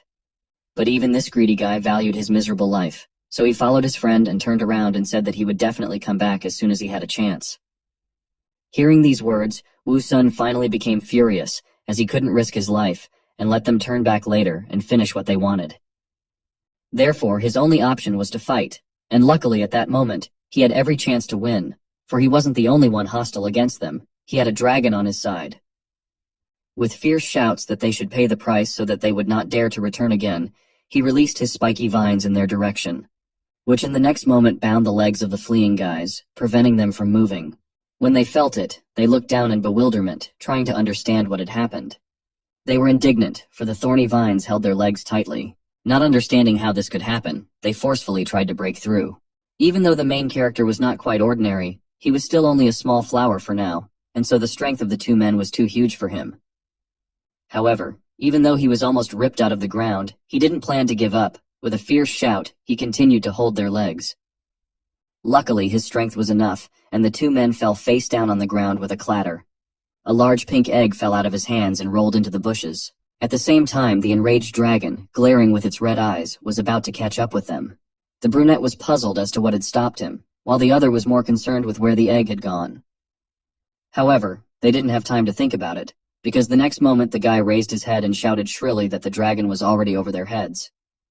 Shouting words of help, they ran away with all their might, despite it was already useless to try to do anything. In the next instant, the dragon's huge clawed paws reached for them. Dragon mercilessly grabbed the guys who were screaming in fear and roared at them in such a way that his intentions were very clear at once. However, even though he was in the dragon's clutches, the blonde-haired boy, though confused and shitting his pants, was still not going to give up. Smiling and reaching for his sword, he said in a determined voice that he would fight to the last moment. Then he swung his sword, striking the huge reptile's paw. When it felt the pain, it let out a piercing scream. In the next moment, the brunette felt that the dragon's paw was no longer holding him, but this wasn't good news. In the next moment, he and his partner began to rapidly approach the ground, threatening to crash to death. However, Dragoness did not stop there. Being in a rage, she was not going to give them such an easy death. So in the next instant, she opened her jaws and rushed towards them at a great speed. A few seconds later, the screams disappeared. It was said that those guys were never seen again after that. Looking at the dust that had already begun to settle, as if unable to believe it, the protagonist wondered if those two people were dead. The realization that he had committed an indirect but still a murder made his body sweat and he began to tremble. His reaction was quite normal, since for a boy of his age, murder was something very scary. However, he realized that he had no other choice, because if they had escaped, they would surely come back, and he would be the one to die. Wu Sun decided not to dwell on it, and thought that he had done it purely in self-defense and survival, so it was not his fault. However, in the next moment, another possible problem came to him. The dragon egg that had been lost in a hurry by those two guys, and which was currently lying nearby, making it likely that the dragoness would surely return later and kill everyone who would be nearby. Just then, he sensed an approaching danger behind him, causing him to turn around sharply. As expected, it was a dragoness flying low over the ground, but luckily she never noticed the egg or him. As it flew past him, it began to shrink, turning into a small black dot, which Wu Sun looked at with fear until the last. The dragoness seemed to have disappeared and he could finally relax, but no, his attention was immediately drawn to the pink egg sticking out of the bushes. However, as for the person who received the dragon egg, he didn't look too happy about it. He started shouting after the dragoness, irritated, asking why she didn't take her baby with her and if she didn't need it. But as expected, his shouting had no effect. Wiping the sweat from his forehead, he said that it was probably the first time she was becoming a mother, but even that didn't explain her neglect of her egg. Retracting his thorns on the vines to avoid damaging the egg, the protagonist reached for it. However, the distance was too great for him to reach. Fortunately, his yellow gecko friend soon appeared, casually returning from somewhere with a bowl in his hands. As he came closer, he looked at the protagonist in bewilderment, then turned his gaze to the egg. Seeing the free labor force, the protagonist turned to the gecko, who was still not understanding what was going on, and told him to try to push the egg to him. With zeal, he began to push it. But no matter how hard he tried, he couldn't even get it to budge. Finally, he was exhausted. This time our yellow Sisyphus couldn't even move his stone. Realizing that this would not do, Wu Sun called him over and began to show him something with his vines and explain the principle of leverage. But since the gecko would hardly understand, he told him to just do what he said. Following our flower's exact instructions, he found a large stone and placed it beside the egg, and immediately set to work. Finding a stout stick and using it as leverage, he gritted his teeth and began to push it with all his might, while the protagonist, acting as moral support, encouraged him as best he could. As a result of their joint efforts, the gecko, not without sacrifice, in the form of a bruise on his forehead, but still managed to move the egg. The egg bounced a little in the air and rolled straight towards Wu Sun, who happily noted that it was a success. As soon as it got close enough, his vines immediately wrapped around it. However, no matter how he tried to lift it, he was not strong enough to do so, nor could he absorb it due to its enormous size. Even his big mouth wasn't big enough. The option of smashing it was also immediately declined, because if it spilled on the ground, it would hardly be edible. Clutching his head, he irritably wondered what he should do with it, since he had nothing to help him devour it at the moment. However, his musings were interrupted by the sound of something crackling. For a moment it puzzled him, making him wonder what it could be. After a moment, however, when he looked at the egg and saw the crack in it, it was clear. A dragon was hatching from it. In the main character's head immediately appeared the image of a small, cute pink baby dragon, which in his opinion was about to be born into the world. In the next instant, the shell on top completely cracked, and a bright golden glow illuminated everything around him. However, to the bewilderment and surprise of the protagonist, not at all what he had imagined hatched out of the egg. A small, chubby girl with horns on her head appeared in front. Wu Sun was stunned, because the fact that the egg would hatch into an almost ordinary girl, he clearly did not expect. In addition, she was immediately born in clothes. Looking at the weeping creature in front of him, he told himself that he should not be surprised, since he himself had turned from a boy into a flower. He looked more closely at the little girl, who had stopped crying, and noted that she had the horns and tail of a dragon, while her body looked human. Comparing these facts, he concluded that it was most likely a dragon girl. Suddenly the little dragon girl grabbed the eggshell with her chubby little hands, and began to chew it with her sharp little teeth. Seeing this, the protagonist in a panic wanted to stop her, saying that she should not eat the eggshell, but when he thought about it, he stopped. As a human, he had read many fantasy novels in which he had heard that as soon as a dragon hatches from its shell, it immediately eats it. Comparing the fact that he could have been in one of those fantasy worlds, which there was a lot of evidence for, he decided to leave everything as it was. By this time, the little one had eaten all the shells that were around, and was now looking at the last one she was sitting on. Making the incomprehensible sounds inherent in all newborns, she took hold of the shell with her hands. Then, panting, she began to try with all her might to pull it out from under her. As a result of which she succeeded in doing so, but at the same time she lost her balance and fell on her back. Seeing this, Wu Sun said with a disdainful look that this kid must be pretty dumb. Losing sight of the last piece of eggshell, the little dragoness began to look around. And the first thing she noticed was our flower, which noticed her gaze too and tensed up. The baby dragoness immediately and happily crawled over to him, calling him Mom. Wu Sun was very shocked at what he heard, and began to nervously glance at the gecko, asking if he heard her call him Mom. However, after he calmed down a bit, he thought about the possible reasons for her behavior. He remembered that he'd once heard that birds recognize the first creature they see after hatching from an egg as their mother, but he'd never thought that applied to dragons as well. And besides, what kind of mom could he be? He's a young guy after all. But that fact, along with the prickles, didn't seem to bother the baby dragoness at all, who immediately rushed at him with hugs and joyful cries of "Mommy, Mommy."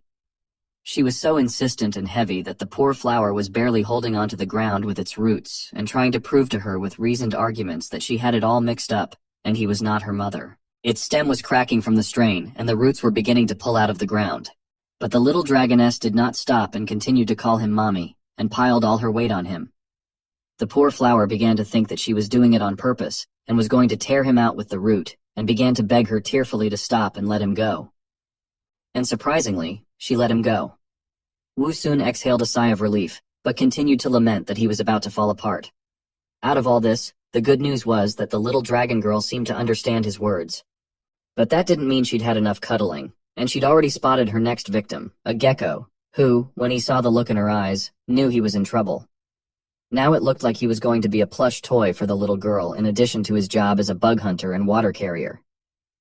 But judging from her cries, she had mistaken him for her daddy, and now Wu Sun was not happy about what was happening. So he indignantly told her that she had gotten it all mixed up, and he was the father here, not the mother. And this gecko is here as the pet dog, not the father. The little baby dragon girl looked at him carefully, but still continued to clutch the poor gecko. But it seems she understood what he told her as she set the frightened gecko on the ground, only to grab him again and hug him again, calling him doggy.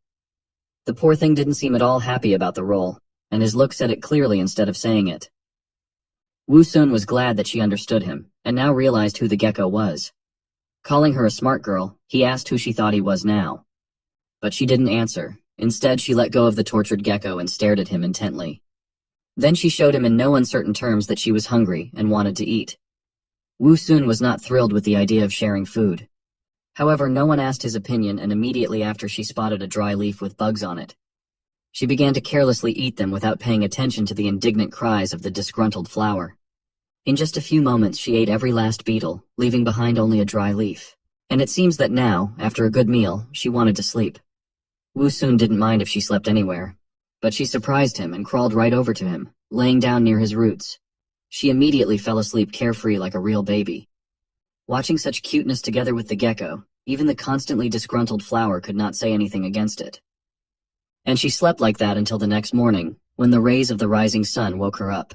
Immediately after the baby dragoness woke up, she began to cry shrilly, demanding to be fed as soon as possible. She was hungry beyond belief. Wu Sun immediately began to calm her down and tell her to be quiet and stop crying because now he would send their dog for food. Our flower turned to his faithful dog with a very important task, to find as many beetles as he could as quickly as he could. Gecko already had a leaf in his paws and was ready for such an important mission. As he ran off to hunt, Wu Sun tried his best to calm the little girl, assuring her that their faithful dog would soon return with plenty of food. But the little one still wouldn't calm down. Now he realized how hard it was to be a nanny, and how the constant crying gave him a headache. At last, the gecko returned from his hunt with a pile of bugs. The baby immediately began eating them, quite enjoying the process, while the also hungry flower and gecko could only swallow drool. Wu Sun even asked her not to finish all of them and leave at least one bug for Daddy. But as it turned out, those bugs weren't even enough for her, and as soon as they ran out, she cried again, demanding more. Wu Sun didn't understand how she could be so brazen, eat everything, leave everyone else hungry, and then demand more. Now the poor gecko had no choice but to go hunting again, while our little flower was left alone with a crying little girl. He realized that he was afraid of her appetite, just in case she decided to eat salad after a meal of bugs. After a while, the gecko returned again with a bunch of various bugs. Wu Sun had already lost a good amount of weight, and now took one beetle with trembling leaves and was about to eat it. The haggard gecko did the same, as he received nothing for his efforts. But looking among themselves, they realized that if they ate them, the little one would definitely not have enough. They couldn't even afford to eat, no matter what they deserved. They agreed that it was the fate of parents to take care of their little girl and give her everything. However, their tired and exhausted faces disagreed with them. Watching her eat one bug after another, Wu Sun was at a loss as to whether she was a dragon or a bird or something in between. He wondered how fast she could grow on a diet of bugs. He realized with horror that as she grew she would eat more and more. The poor gecko would be tired to death running around looking for bugs, and him being chained to one place couldn't help him in any way. Something had to be done. And surprisingly, it was the gecko who came up with an idea to solve their food problem. He suggested a big toad fishing game where he would be the bait. Wu Sun didn't want to agree to this at first, because it was too dangerous, and he didn't want to lose his dog. But the gecko persistently convinced him that everything would be fine as long as he had some thorny seeds with him to help him. Taking a few thorns with him, he confidently went hunting, ignoring the flower's warnings to be careful and not to show off. Wu Sun looked at the bug-eating little girl and thought about what a difficult task it was to raise a child. Now he finally understood the hard work of his mother who raised him by herself. Her dishes was always the most delicious in the world for him. After a while the gecko returned, and not by himself. He barely escaped from his pursuers. Our flower was surprised that he came back so soon. And he brought not a toad, but aggressive and dangerous wasps. A whole swarm of wasps that buzzed frighteningly in pursuit of the intruder. It turned out that the gecko had figured out an ingenious way to get a bunch of food quickly, and threw barbs into the wasp's nest, causing them to chase after him. He was lucky that he was able to get to his defender in time, otherwise his skin would have been like a sieve. Now it was Wu Sun's turn to show the wasps what his improved barbed whips could do. The wasps seemed to be serious and rushed to attack without delay. However, Wu Sun had already prepared a surprise for them, and met them with a hail of spiky kang-ers. Days of practice had not gone to waste, and now he could hit one wasp after another with enviable accuracy. The wasps fell to the ground, and there was already a heap of them. But this did not stop the wasps, and despite the death of their fellow wasps, they rushed forward. Gradually, Wu Sun ran out of all the barbed ammunition that he had been accumulating for weeks. This was not a big deal as it was not his main weapon, but merely his first line of defense. He had already prepared his spiky whips for the wasps coming closer. And when the wasps flew closer, he released his spikes with all his fury, making a kebab of all the remaining wasps at once. After a couple more minutes of battle, the last wasps were defeated, and Wu Sun could now breathe a sigh of relief. It was finally over, and a large pile of dead wasps had formed in front of him, which should be enough for the baby dragoness for the time being. The gecko and the baby dragoness came out of their hiding place, happy that they had such a strong and reliable guardian. The baby dragoness ran to him, shouting happily that her daddy is the best. They stared questioningly at the battlefield littered with wasp corpses. Seeing their indecision, Wu Sun advised them to collect the wasps and its thorny seeds. He was sure that these wasps would be enough for the little one for a few days.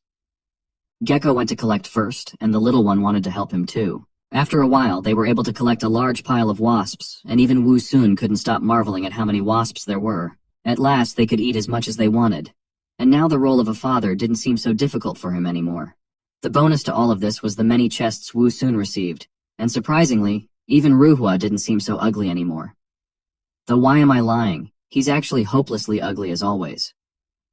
After a while, seeing the little girl eating bugs non-stop, Wu Sun thought that having their daughter grow up eating bugs all day long wasn't normal. They should have gotten some meat and fed her properly. Gecko was of the same opinion. In order to get meat, they applied their already mastered style of hunting with the use of live bait. A few hours later, the gecko found their future lunch. This lunch was pretty big and hangry itself, so it immediately started chasing Gecko and trying to get him with its tongue. The unsuspecting toad stalked the gecko, catching up to him with its leaps. But he skillfully played the role of the victim and gradually led it into the trap. And when the toad was about to catch up with him, he suddenly turned to it and shot it with an imaginary gun. The toad, who was already hoping to swallow such an impudent gecko, did not even notice the green lightning bolts that were approaching it. It didn't even have time to squawk when the barbed whips bounded in a dead grip, and with one swift sweep of another whip, Wu Sun ended her suffering and black toad blood splattered in all directions, and her dead body hung helplessly among the thorns. With a few quick movements of the whips, the toad carcass fell to the ground with a thud. Wu Sun was happy that he had defeated the toad so easily, and now they would have a meat for dinner instead of the bugs. The new suffocating power of his whips also delighted him, as it would allow him to defeat opponents more serious than toads and snakes. They wasted no further time and immediately began to cut and slice the carcass. Little Yellow especially distinguished himself by the speed of his movements. Toad fillets flew in all directions. The little dragoness devoured it all with an enviable appetite. Piece after piece disappeared into her, and Wu Sun began to think that he would never be able to feed her enough. Days passed, and every day the gecko brought him new victims, which he killed with his whips. The opponents were different, sometimes toads, sometimes snakes. But every time to bring them, the gecko walked on thin ice and risked his life. It was enough for him to make one mistake and everything would be over for him. This fact bothered our hero very much, and he did not want this to continue. In addition, the little girl was growing very fast, and in a month reached the size of a 5-year-old child. With her restless appetite, these small animals were no longer enough to fill her stomach. Finishing another toad, Wu Sun thought that he should find a way to catch larger animals, but their size should be such that he could overpower them. It was not an easy task for him to solve. And he had an idea. When the gecko stared at him questioningly, not understanding what he was doing, instead of putting the toad on the ground to cut it up, he picked it up and started to carry it somewhere. Wu Sun explained to him that he wanted to use the toad carcass to attract bigger prey. Finally, Toad fell from his merciless whips and took its breath away. And indeed, a few hours later, its corpse attracted the attention of a new member of the local fauna, who, smelling the smell of blood and dead flesh, could not miss such an opportunity. It was a black rat who was tempted by dreams of fried toad and could not resist to taste it. Unsuspecting, the rat sank its teeth into the corpse, and even started to pull it away into the bushes. But suddenly, thanks to its instincts, it sensed the danger and trembled with tension, trying to pull its teeth out of the unfortunate toad. However, it was too late, and the barbed whips were already closing in on the rat that had taken the bait. When it was finally able to free its teeth and jump aside, it still wasn't enough to save it. The flower's spiky whips had it securely entangled, cutting off any possible escape attempts. The rat tried to bite the vine and tear it with its clawed paws, but despite its best efforts, it failed. And Wu Sun was able to easily lift it into the air, where the rat gave a shrill squeak. But that squeak was the last of its life, as revenge for daring to bite the vine caught up with it instantly, and he slammed it to the ground several times with force, kicking up dust.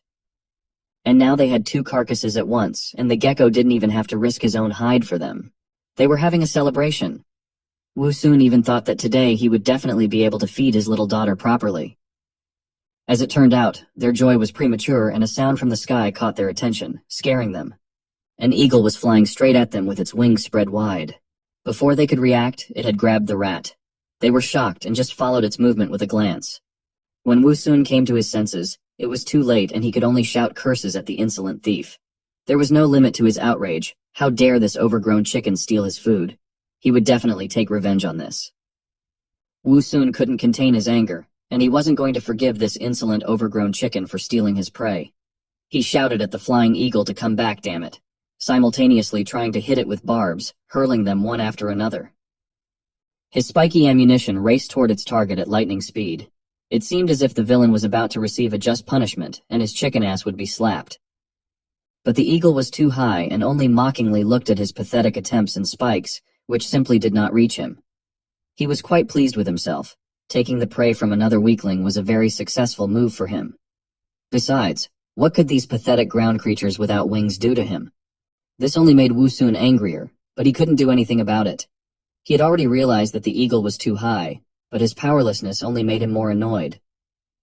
But what happened next surprised our hero even more, and the eagle was pushed to the background. The little dragoness, having seen the example of her so-called daddy, decided to copy him. She too started waving her arms angrily and shouting, "Bad eagle!"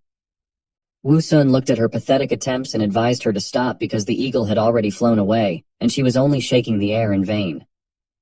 But she was a naughty little girl, and not at all ordinary, so she managed to surprise her daddy. She continued to run screaming what a bad rascal that eagle was, and at the same time she began to glow with a bright golden light. It seemed like an epic transformation was about to begin. And so it did. That little ball of fury began its transformation into something more intimidating than a cute little dragon girl. In a moment, she was transformed into a true white dragon who, although small in size, was determined to chase down that eagle who dared to steal their food. Our flower and gecko's jaw dropped from such a transformation because they simply could not believe that in front of them was a real dragon. And she looked just like the dragon that had killed those two strangers.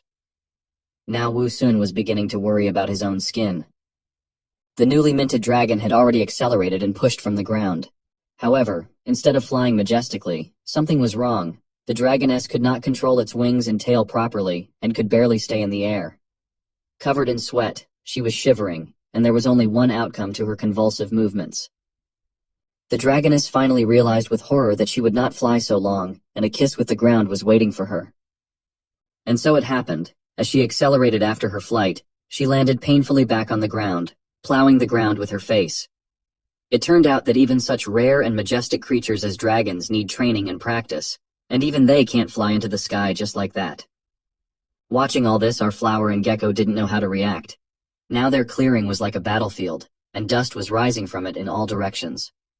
Wu Sun, however, realized that it was because it was her first time flying, and that she lacked basic skills and would definitely learn everything in future. A crater was formed at the site of the fall, in the middle of which a bright golden flash had already reappeared, and Wu Sun asked the gecko to go and see if their little girl had been injured in the fall. However, the gecko had no sooner moved than the sound of crying filled their clearing. The little girl was crying as hard as she could and was already on her way to Daddy. All the simple dreams of the poor girl had been shattered, and now she had to be calmed down immediately. Because now the little girl was running around the clearing with screams and crying, complaining to her daddy how much it hurts her. Our flower didn't even know what to do and how to calm his little girl, as he had no experience in such matters. Finally, he came to his senses and began to calm his daughter, asking her to stop crying and promising that he would help her to punish that nasty eagle, but all in due time, and she will have to wait a little. But she still did not calm down and continued to cry. Finally, deciding that calming her down was useless, Wu Sun decided to find out what kind of dragon she was.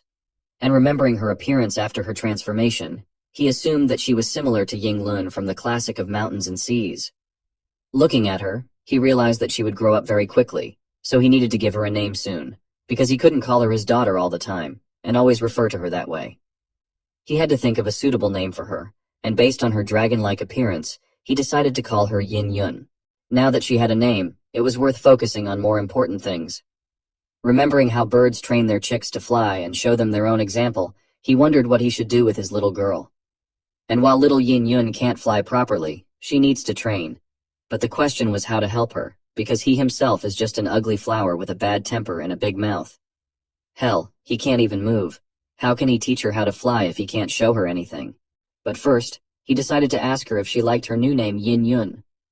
To do so, he started from afar, and solemnly announced to his daughter that she had grown up, and it was time for her to have her own name. Then he asked her what she thought about Daddy calling her Yin Yun. She liked that name, and it sounded great. Then she finally calmed down and went back to her dragon form to try again. And our flower finally figured out how to show her what to do too. To demonstrate, he came up with the idea of using his vines, weaving them together in such a way to show Yin Yun what she was required to do. Dragoness was at first frightened by this demonstration, fearing that Daddy had decided to spank his naughty daughter. But as it turned out, he waved only to show that from today he is ready to help daughter to train and learn to fly. Today he decided to show her how to flap her wings and stay stable in flight.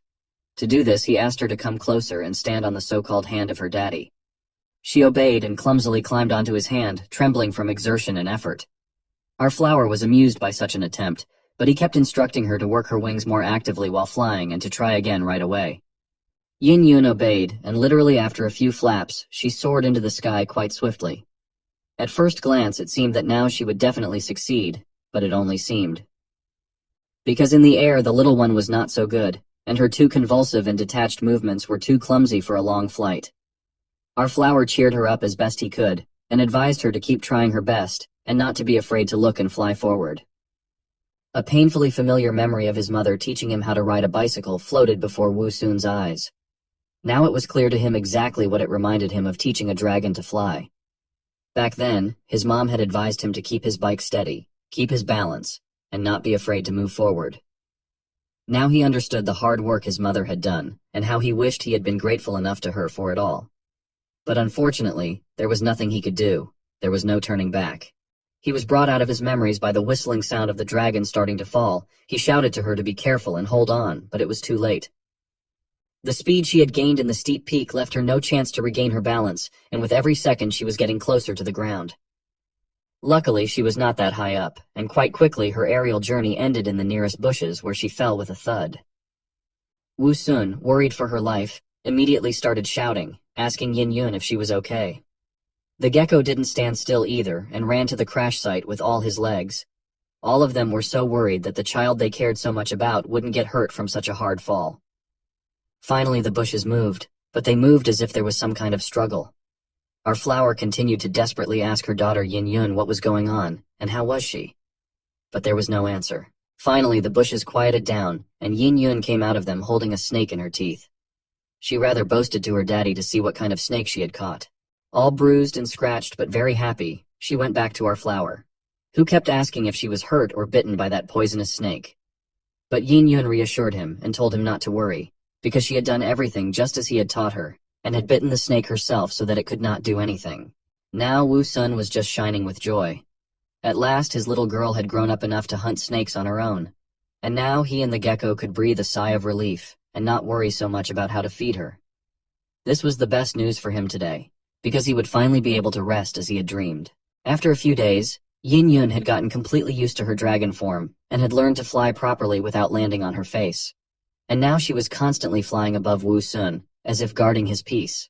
Our flower watched her rapturously, marveling at how easily and effortlessly she flew now. Every day she was getting better and better at it. And now he even began to envy her, because he himself had no wings, and he would like to fly as freely, easily, and effortlessly as she did. The gecko also looked at all this with his mouth wide open, not hiding his admiration.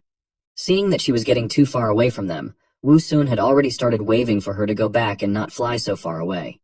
But she didn't pay any attention to him, and he thought that now that she had the vast expanse of the sky in front of her, she didn't care about the pathetic bugs like them on the ground. It seemed like that was the case, because soon Yin Yun disappeared from their sight, and only the blue sky with clouds was left above them. Now they had no words to express their disappointment at how they had been shamelessly abandoned. How dare she just fly off into the distance and not even thank them for everything? After 5 minutes, they finally came out of their daze, and Wu Sun awkwardly asked the gecko if he thought that she had flown to find her birth mother and now abandoned them forever. All he got in response was silence and the howling of the wind. And so another 20 minutes passed in silence, and our flower was only more convinced that his guesses were correct, since she still has not returned. He thought how quickly she'd grown up and left him. I guess parents feel the same way when their kids leave and go off to college. When he was almost completely desperate, a winged silhouette suddenly appeared in the sky in the distance. When they saw it, they glowed with happiness, and it was their little girl Yin Yun who had decided to return.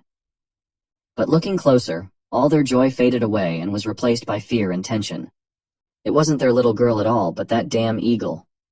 Our flower did not understand why he came back. There was nothing to steal. Did he really want to chew on the roots? But it was not like that.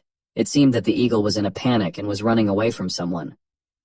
And the reason was right behind him and gradually approaching him. It was Yin Yun, who was very serious and had actually flown specifically to find this eagle and pluck its feathers. Seeing her return, Wu Sun glowed with happiness and said that he had always known that little Yin Yun would never leave her old father alone. He also marveled at how vindictive she was, that she went looking for trouble with that eagle no matter what. Daddy's girl, well done. Taking advantage of the fact that the eagle was heading towards him, our hero was able to successfully make several accurate shots. The eagle was hit and stunned. Losing its feathers, it involuntarily began to fall to the ground. Wu Sun marveled at how clever his daughter was, for she had deliberately sent the brazen eagle towards them. It was not an easy opponent, so teamwork was necessary. Although the enemy was hit, it was not enough, because he had already had time to come to his senses and continue to run away. However, our hero did not plan to just let him go. In addition, he was eager to try out and practice a new skill. In the next instant, dozens of spiky seeds soared into the sky and headed towards the eagle at a great speed. Although our hero was not a sniper in his past life, but it seems that his skills were successfully trained. After all, it was very difficult to explain his accuracy in any other way. Once again receiving a hit for his crimes, the eagle screamed in pain. But as it turned out a moment later, the thorns were not the only, and not the worst of his problem. There was hardly anything scarier than a dragon's big clawed paw about to grab you by the head. Already in the next moment happened what seemed to be to end the eagle forever. Our little girl had successfully managed to grab him. But as it turned out, everything was not so simple, and the eagle turned out to be even more unpredictable opponent than they expected. Even as he fought the dragon, he wasn't about to give up. In the next instant, he bit Yin Yun's finger with its strong beak. Our little girl wasn't prepared for this, after all, she was just a small child. When she felt the pain, she immediately cried out painfully and let go of the bird. The eagle was surprised that his resistance had worked. Before he could recover from the shock, he began to fall to the ground, losing his feathers. In any other case, he would probably have recovered in time to take off. But this time everything was much more difficult, because at the bottom of the eagle was waiting for the barbed whips of our hero, which immediately rushed straight to him. Although our little girl did not manage to completely defeat the eagle, there was no point in worrying about it. After all, Daddy was there to solve his daughter's problems. The eagle, who at some point already believed in his salvation, at the sight of barbed whips, realized that he was a fool. After all, there was nothing scarier than an angry father. In the next instant, Wu Sun was already shouting fiercely that it was for daring to peck his daughter, stamping the eagle into the ground. From the force with which he hit it, and the explosion that occurred, it was safe to say that our hero was indeed very angry. As soon as the dust from the impact began to settle, our hero saw the eagle lying motionless on the ground, which appeared to be dead. Since victory was theirs, Yin Yun rushed towards our flower with a bright smile. She was very happy that she was also able to contribute, and happily declared that she already can and knew how to hunt. Wu Sun himself was very proud and happy for his daughter. Patting her head, he said that she had really grown up and could hunt on her own. Receiving her daddy's praise, the little girl happily purred with pleasure. Since they had managed to defeat a difficult enemy, Wu Sun decided to celebrate. Hearing this, the gecko and the little dragoness were very happy, as it was the first time they were going to taste poultry meat, and it surely would be very delicious. Time flew by, and a whole month had passed since the eagle hunt. Every time he looked at how much and what kind of prey Yin Yun brought, Wu Sun could not help but be convinced that his daughter had grown a lot. She was now looks like a 10-year-old child, but as it turned out, she liked her dragon appearance better. In addition, now she went hunting every day, so the gecko no longer had to risk his life and be the bait. Bringing in her prey once again, the little girl proudly reported on her progress. Not holding back on the praise, the gecko and Wu Sun immediately praised her wholeheartedly. This praise was not unfounded, for the little one had really managed to accomplish a lot during this time. Her flying and hunting skills had greatly improved. And it was thanks to this that they were now able to eat nutritious meat every day, and not have to worry about having to eat nasty bugs. They finally received meat freedom. As Wu Sun handed Yin Yun another piece of meat, she worriedly asked why he didn't eat it himself. Our hero replied that this piece for her, and she shouldn't worry about it, as he was already full. He realized that his little girl continues to grow day by day, and in the near future it will not be enough for her to eat only frogs, snakes, and birds that she hunts now. So now he tried to do everything on his part to make her stronger. But soon, he didn't need to worry about it anymore. Yin Yun herself began to feel that this meat was clearly not enough for her, so she soon began to hunt bigger prey. The first big catch was a large lynx, which his little dragoness didn't leave a chance for survival. Seeing such a large prey, Wu Sun was shocked and couldn't believe at first that she had managed to catch a real lynx. Realizing what a strong opponent his daughter was facing, our hero began to ask excitedly if she was hurt. Yin Yun proudly replied that he shouldn't worry about her, as she was already very strong and could take care of herself. But the surprises for Wu Sun didn't end there. For the next time, Yin Yun brought a hyena. Our hero was so surprised that he stared at her prey in silence for a few seconds with his eyes wide open. When he came to his senses, he immediately shouted to Yin Yun, saying that he had already told her not to catch such a large prey. In addition, hyenas were particularly dangerous. They lived in groups and were also very cunning. But what worried our hero even more was whether his little girl had any wounds. When she landed on the ground, the little dragoness told him not to worry about her, as she remembered everything he had taught her. She added that she had followed his teachings and attacked the hyena when it was alone. However, as soon as she came closer, our hero immediately noticed a bleeding claw wound on her leg. Like a real caring father, he immediately told her to come over so he could examine the wound. Examining the wound, he asked about what had happened. Yin Yun immediately began to reassure her caring daddy. She replied that it was just a small scratch she got when she was hunting. The hyena reacted too quickly and managed to bite her. After listening to her, Wu Sun replied that it isn't minor injury, and wound is still bleeding. Although Yin Yun was a dragon, she was still very young and inexperienced. Therefore, our flower couldn't help but feel worried. Besides, when hunting large prey, she didn't always manage to kill it with a single strike. She had to grab it and throw it down from a height. This was a risk because the prey, even when clawed, could fight back and hurt her very badly. He immediately remembered how he himself had come home as a child with scratches from falls, and every time his mom was treated his wounds and told him to be careful. But he was a kid at the time, and he wanted to do what everyone else was doing and jump from the flower beds. His mom understood that, so instead of banning him from playing completely, she decided to teach him how to land properly. So that he could minimize the damage from the fall, she taught him that he should bend his legs, keep his body's center of gravity downward, and imagine himself as a spring when landing. Also, he should try to be flexible and supple. To which Wu Sun happily and enthusiastically replied that he got it and would follow this advice. Now looking at the wound on his daughter's leg, he saw that it had already stopped bleeding and was beginning to heal. When he saw this, he was once again convinced that she was worthy of the title of mythical beast, because she had the same strong healing properties. However, even that couldn't completely guarantee her safety. And so he definitely needed to teach her some methods of hunting and defense, so that in difficult moments she could protect herself. Just like his mother had taught him as a child. But the problem was that he didn't know how he could teach Yin Yun how to hunt. After all, he wasn't a flying dragon and couldn't show her how to hunt. And he didn't know how to hunt like a real adult dragon. At that moment, our hero realized that being a father was really hard task. However, even in the most difficult moments, our genius flower always found a way out. And this time was no exception, because soon a great idea came into his head. Even though Wu Sun didn't know how the dragons hunted here, he was an immigrant from another world, and he knew one thing. The safest way to launch an airstrike is to drop bombs and launch projectiles. The very next moment, he set about implementing his plan to train his little girl. Turning to the perplexed Yin Yun, he told her to bring a large rock with which she could fly freely. Gecko, on the other hand, he ordered to draw a large enough cross on the ground. Armed with the broken bone, the gecko successfully completed his task. Everything was ready for training. As soon as he finished, Wu Sun immediately shouted to him to run away, which he did in a hurry. A moment later, the majestic silhouette of a dragon appeared in the sky. After finding the right stone, Yin Yun returned back.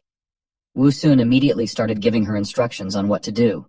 He explained that she had to aim first, then swoop down on the mark and throw the stone at it. Although it was not an easy task, Yin Yun had no choice. After all, in order to hunt safely, she needed these skills. Therefore, after concentrating and aiming, she released the stone. Once in the air, it flew towards the ground, and hit the ground with a loud rumble.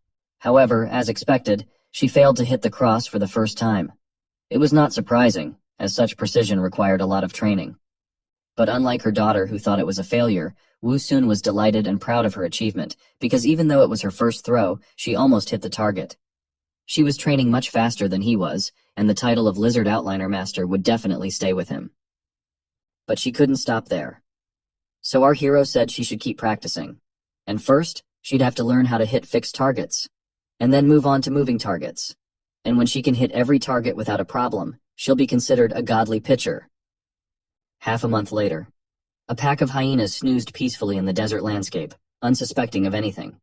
And they were dozing for a reason. The nibbled remains of a carcass nearby told that they had had a big meal not long ago. One of the hyenas was yawning sweetly, and life suited it just fine, until the moment everything changed, and a whistling sound from above made the hyena raise its head up, its instincts telling it that it was in danger. But when it saw the boulder flying directly at it, the hyena was stunned and didn't understand what was happening or what to do.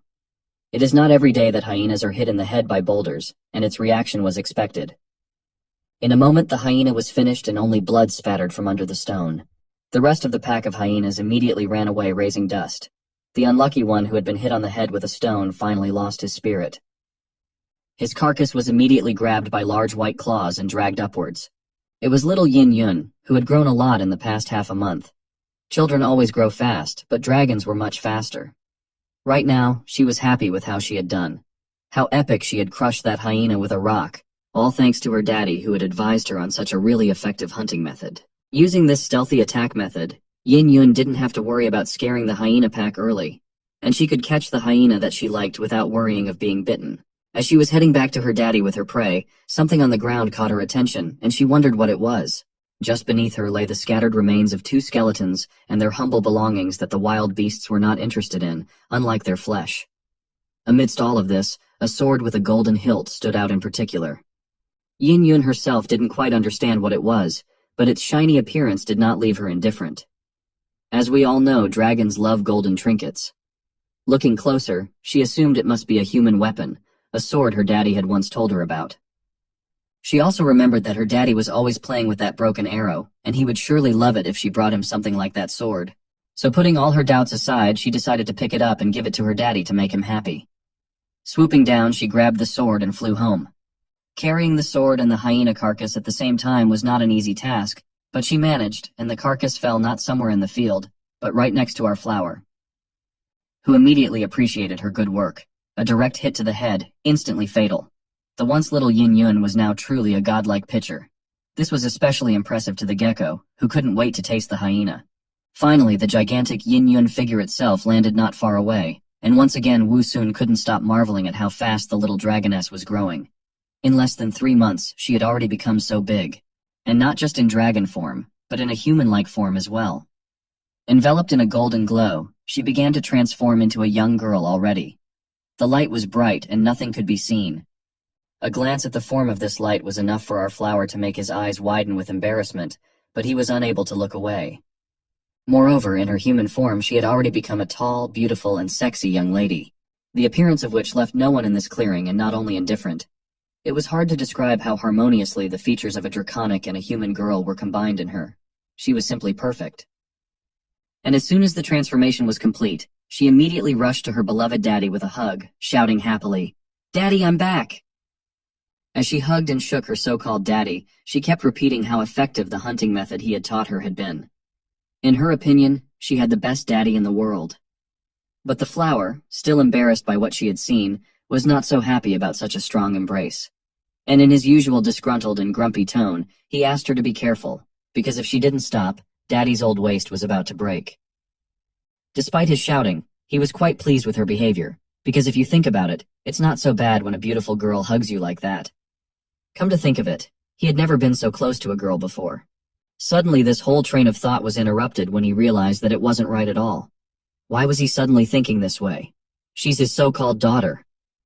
As soon as he came to his senses, he freed himself from her embrace, and furiously began to explain to his daughter that she had already become a young lady, and now she couldn't hug her daddy like she was used to before. Yin Yun herself didn't understand what had happened and what she had done wrong, so she asked why she couldn't hug her beloved daddy. He himself was not an expert in this matter, as well as in most other matters that concerned fatherhood, but still he tried to explain to her that when daughters grow up, they avoid their fathers just as sons when they grow up avoid their mothers in certain cases and circumstances. Hearing this, she of course didn't understand anything, and with eyes full of tears asked Daddy why he was suddenly so furious if Yin Yun herself hadn't done anything wrong. Now Wu Sun had to awkwardly ask his little girl not to cry. After all, he didn't mean to be cruel, and he doesn't take offense at her. She should just remember Daddy's words and not do it again from now on. The sword that Yin Yun had brought, which had been in the bushes all this time, came in handy to defuse the situation and change the subject. Now Wu Sun grabbed this opportunity and asked his daughter what gift she had brought for her daddy. Yin Yun immediately cheered up and proudly announced that she had brought a big sword, and she had hidden the sword in the bushes to surprise Daddy. The only thing she was wondering now was whether Daddy would like the sword. Our flower was not stupid and assured her that he'll like it, as long as it's a gift from his sweetie.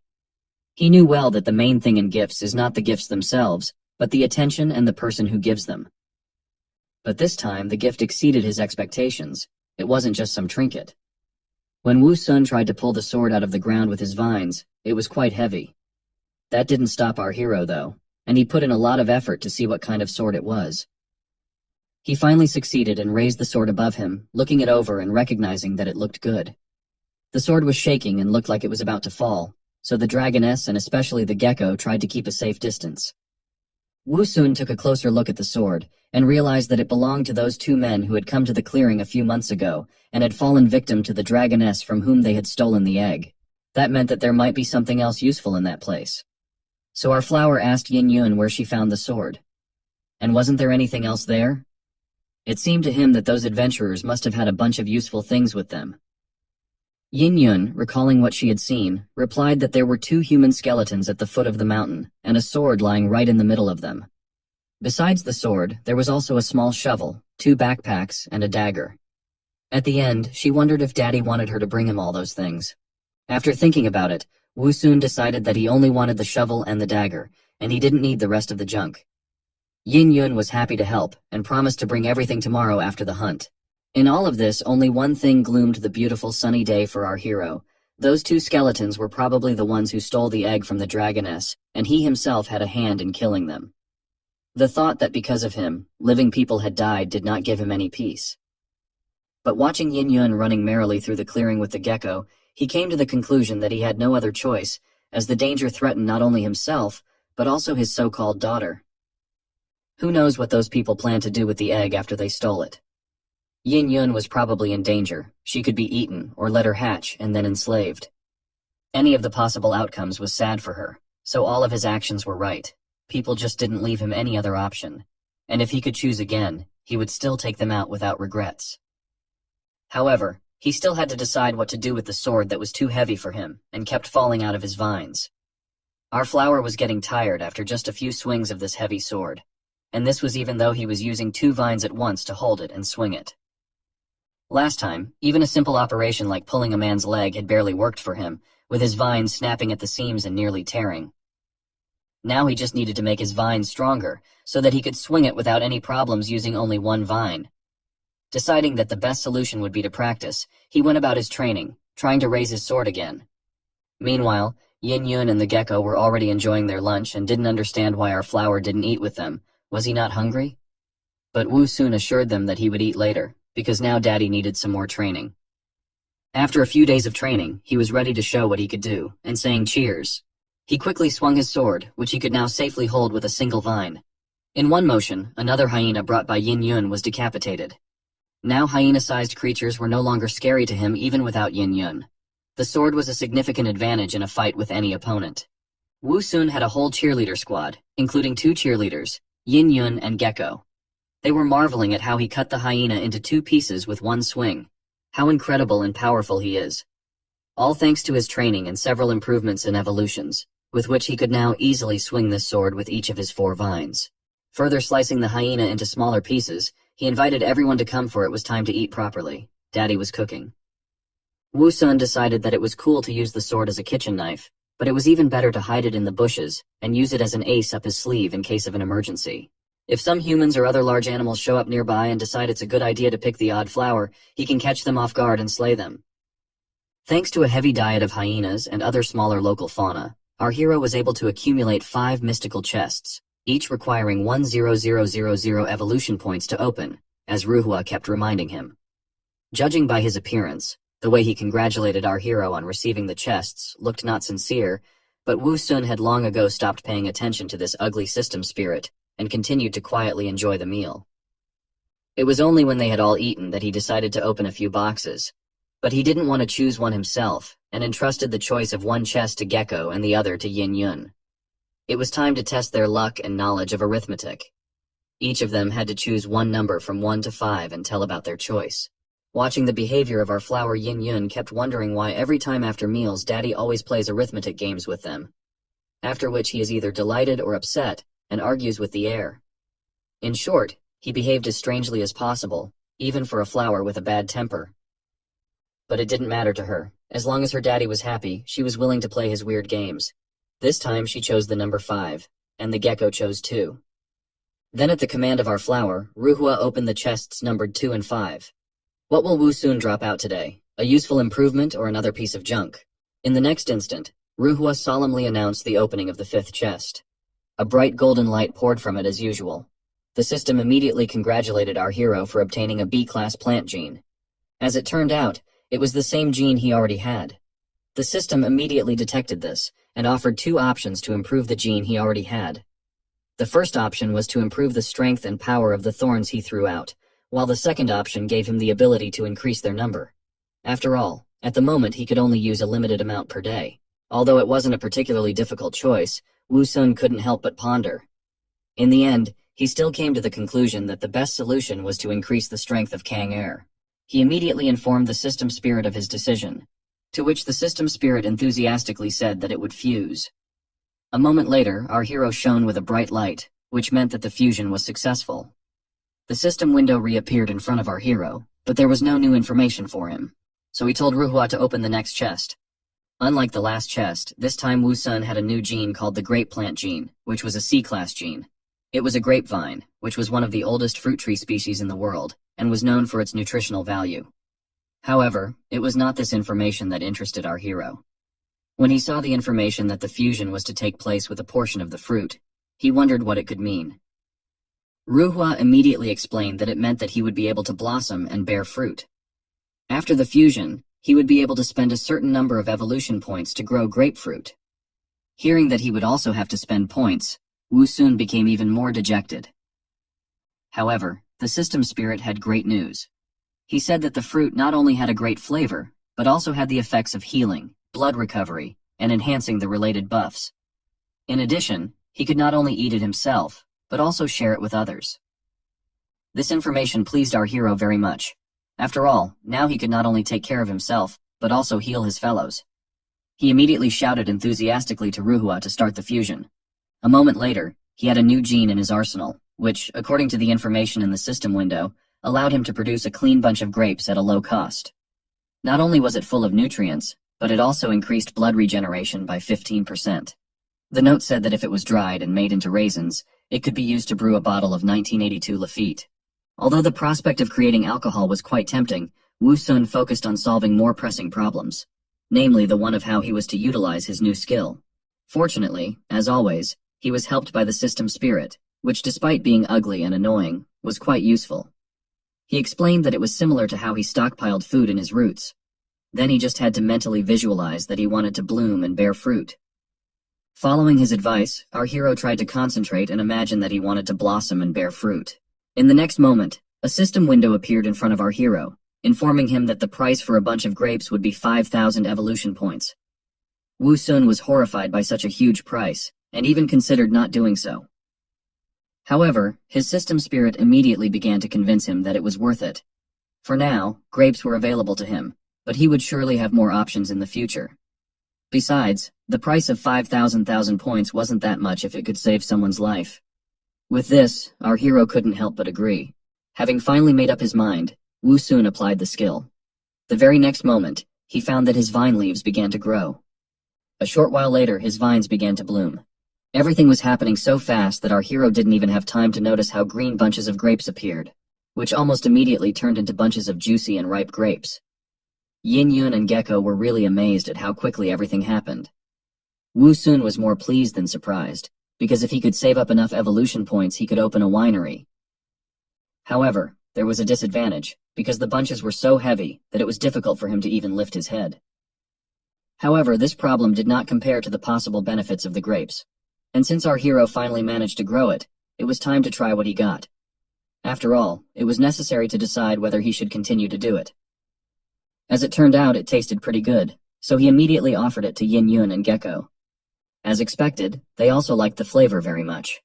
You could tell from their faces that they could keep eating it forever. But our hero was not only concerned about the taste, but also about the promised effects. So he immediately asked the gecko and daughter if they felt anything special after eating the grapes. However, as it turned out, other than the great taste, they didn't notice anything.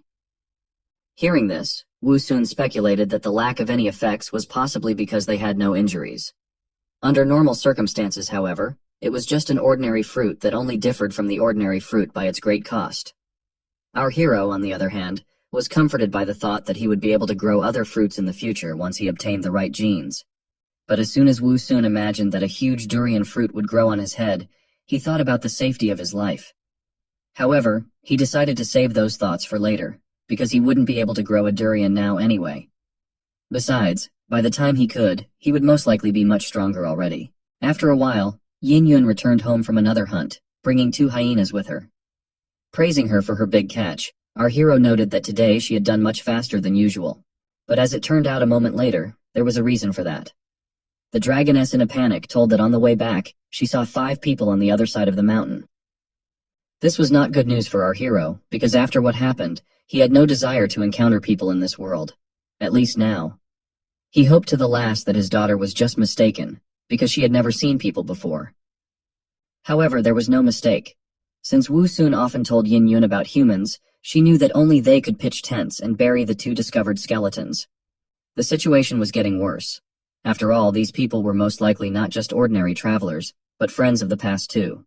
And since their friends had been killed, they were clearly determined to find those responsible. Our hero immediately asked Yin Yun if the people had discovered her. In response, she shook her head negatively and said that she was flying very high. This was good news, however. There was still danger. Therefore, Wu Sun immediately told his daughter not to go hunting on this side of the mountain in the future. After all, if she was spotted and hunted down, it wouldn't end well. Although Yin Yun didn't fully understand the danger that people could pose, she obediently replied that she would do so. Our hero realized that they would most likely encounter humans sooner or later, so he immediately cut up the meat and called the gecko and his daughter to eat. After all, they would obviously need strength to stand up to the humans. This time, he was determined to have a good meal himself. While everyone was looking at him in bewilderment and trying to figure out what had caused such a disturbance, Wu Sun ordered Ruhua to open all the chests he had. Ruhua complied with his request. However, nothing but doubled points fell out of the chests. This made our hero quite angry, but he couldn't do anything about it. So he ordered the system spirit to set aside 50,000 points and spend the rest on strengthening his leaves, stems, and vines. The enemy was going to reappear sooner or later, and by then he had to have gotten stronger by any means necessary. He had been lucky last time. This time, however, he must have the strength to protect not only himself, but also those he cared about. A few days had passed since then. A large shadow swept over the ground at a great speed. It was Yin Yun, who was scouring the surroundings for prey as usual. However, there was a problem with that lately, as there were no more prey left in this area. And on the other side of the mountain, she couldn't hunt due to her father's prohibition. But as it turned out, even this neighborhood was no longer safe. For even now, there was someone watching her from the ground. It was two men who were watching the dragon flying in the sky from the bushes. Realizing that it was still quite young, they were already beginning to imagine how much money they would receive. All they had to do was wait for the young and inexperienced dragon to fly closer. A moment later, the arrow shot through the air and into the sky. After reaching its target, it stabbed into the wing of the unsuspecting Yin Yun, who let out a painful cry at the same moment. Even though she was a dragon, even an arrow could still cause her very serious damage. Fortunately, she didn't get confused like when she fought with the eagle, and didn't fall to the ground. Her eyes immediately started looking for the offenders. When she saw the group of armed men, she was puzzled, as she couldn't understand how they had gotten here. However, she had no time to think, because the next moment several more arrows flew at her. This time Yin Yun was ready. She immediately soared upwards, leaving no chance for the shooters to succeed. Ignoring the pain in her wing, Yin Yun immediately decided that she had to report everything to her daddy. Watching the dragon fly away, the man with the crossbow in his hands laughed. Since he had managed to wound its wing, it was clear that it wouldn't be able to fly far. The others also agreed with him. After all they had to do now was to follow the dragon to the south. The bald man with a beard, who was probably in charge of all these bastards, ordered the two guys to prepare a dragon cannon. After all, even a young dragon was still a dragon, and anything could be expected from it. Soon, Yin Yun managed to return to home clearing, where our hero was already waiting for her. Noticing that her wing had been pierced by an arrow, he immediately began to panic and ask about what had happened to her and who had injured her. Yin Yun sadly replied that it was humans and that they were already here. Our hero couldn't immediately understand what was going on and how the humans were able to find them. He immediately asked Yin Yun if she hadn't listened to him and hunted near the human camp. She replied that she hadn't. She panicked and explained that she was suddenly attacked by 3 people who were hiding in the bushes. Hearing this, Wu Sun could not contain his anger. He was very angry at the bastards who dared to touch his little girl. Asking Yin Yun to be patient for a while, he started to pull out the arrow from her wing. Even though it was painful, it was definitely necessary before he could treat the wound. Having accomplished this task, our hero began to grow a bunch of grapes. In just a few moments, in front of him appeared ripe and juicy grapes. That soon flew straight into the dragoness's mouth. A moment later, the healing process began. Wu Sun was surprised to see such a fast regeneration, as the dragon's regeneration together with the effect of the grapes literally performed miracles, and our dragoness's wing was restored in a matter of seconds. Seeing that everything was successful, our hero asked his daughter how she was feeling. She was still a little worried though, and replied that she was no longer in pain. While Wu Sun was taking care of and treating Yin Yun, he completely forgot about their main problem, which was people. The next moment, a gecko rushed over in a hurry and panicked to report that 3 people were heading towards them.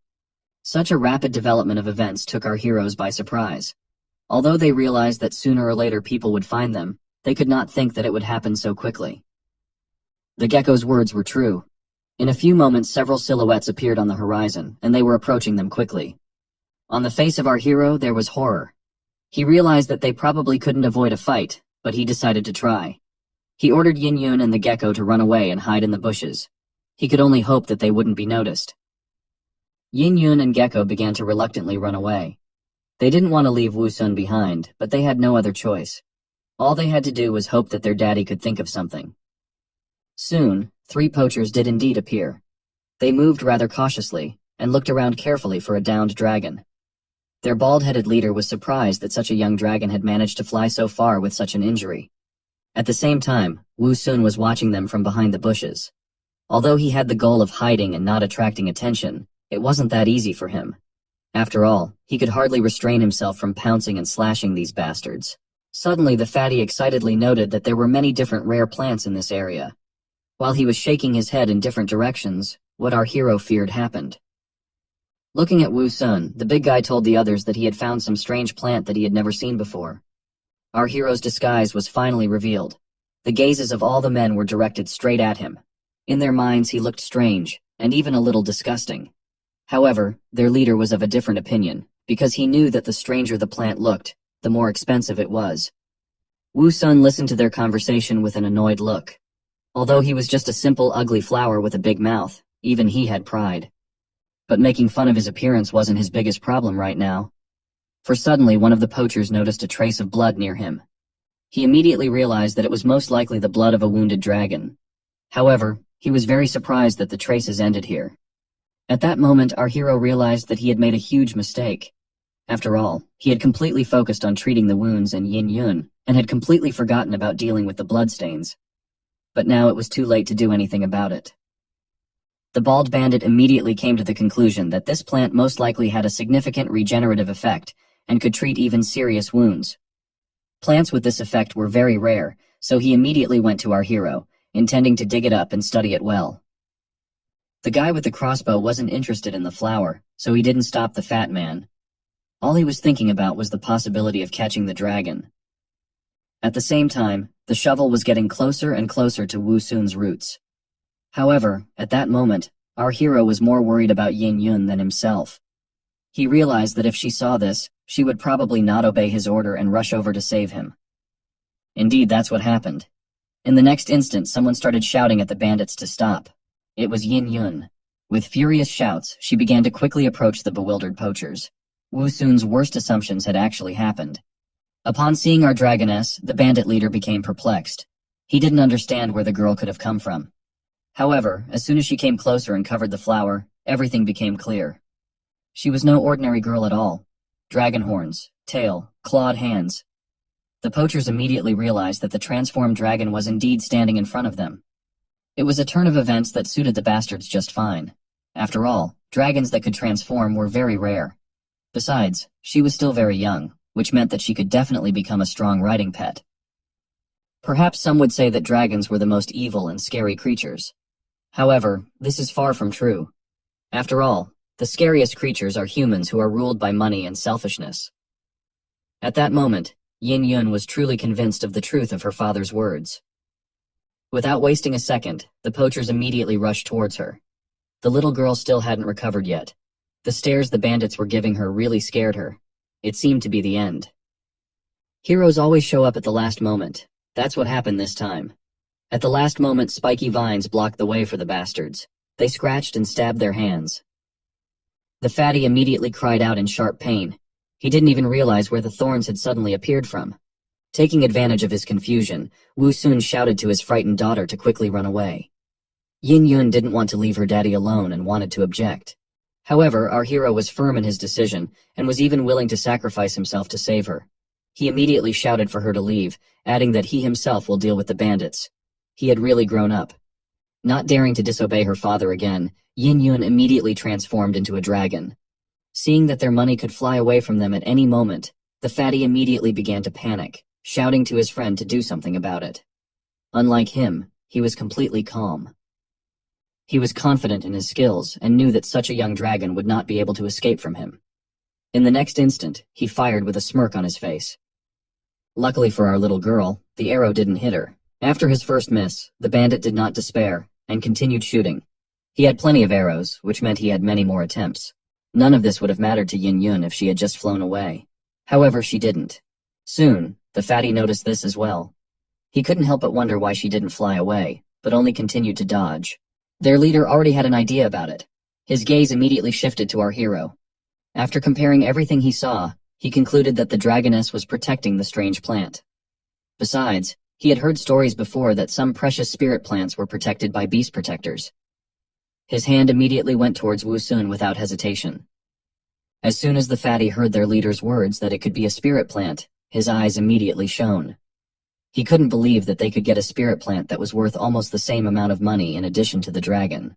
In the next instant, the old man's strong hand grasped the stem of our hero. Wu Sun immediately experienced intense pain. However, this was not the worst part, for the old man's plan was something else entirely. Turning to Yin Yun, he gave her a choice with a caustic smile. Either she would come down to them, or her father would die.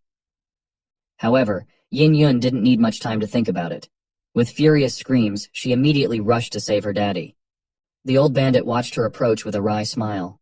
In his eyes, she was just a dumb dragoness that had fallen into his trap. He ordered the guy with the crossbow to take his time and wait for her to get closer. They needed the dragon alive, so he needed to shoot the wings and by no means kill her. However, Crossbowman didn't need to be reminded of that. In his mind, he was as focused and restrained as possible. At that moment, it seemed to the bandits that success was in front of them, and that nothing could stop them anymore. But to their misfortune, Wu Sun didn't think so. Those bastards wounded Yin Yun.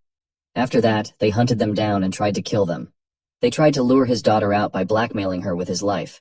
They really went too far. Even though he was just a flower now, he was determined to fight. Now that the bandits had gone beyond all boundaries, he wasn't going to hold back. Brutality for brutality. At the same time, Yin Yun continued to approach them at breakneck speed. The fire in her eyes made it clear that she was very angry. But it wasn't that simple. After flying close enough, she was within range of the crossbow and became an easy target. Crossbowman was sure he wouldn't miss. The next moment, however, things didn't go according to plan. Suddenly, his arms were wrapped around a strong, spiky vine. The guy was perplexed. He did not understand where they came from and how he could not have noticed them before.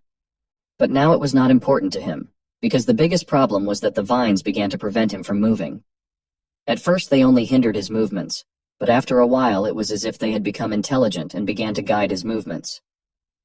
At some point the poachers didn't go according to plan. Looking at the arrow aimed at him, the old man tried to understand how everything had turned out so badly. The guy holding the crossbow couldn't resist the vines that were stronger than he was. But this was far from the end. It was just the beginning of the show. A performance of punishment and revenge on the bastards. The trigger had been activated, and not at all by the bandit's will. Yet there was nothing he could do. All he could do was shout in horror to the old man to dodge. But it was too late.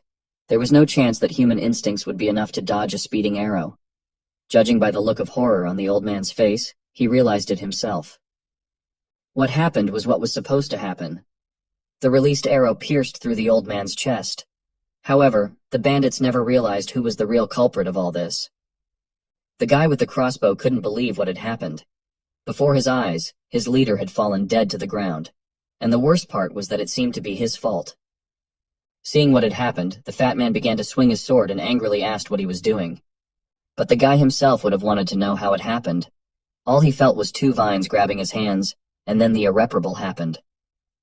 But even that was far from over. And so, shaking with fear, the bandit realized to his horror that something else was approaching him. With horror on his face, he turned around. It was the same vicious vines that had caused him to kill the leader. Once he wouldn't have given them any thought, but now the mere sight of them terrified him. The fat man who was watching this was also frightened. Although he had seen many different and unusual plants, this was the first time he had seen a living vine. But the one who had a real problem was his friend. After all, the spiky vines of our hero had already managed to reach his neck. More and more vines began to appear from the ground, which bound the guy more and more tightly. Unable to resist such a force, he fell to the ground exhaustedly. While he was screaming and writhing in pain, Wu Sun said in a cold voice that although he couldn't throw him off the ground as Yin Yun would, he could still strangle him without any problem. The guy's skin went goosebumps.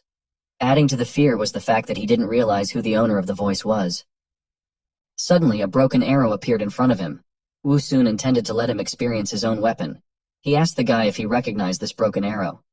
However, it was useless for him to ask such questions. All his thoughts were filled with fear, and all he thought about was who that terrifying voice belonged to.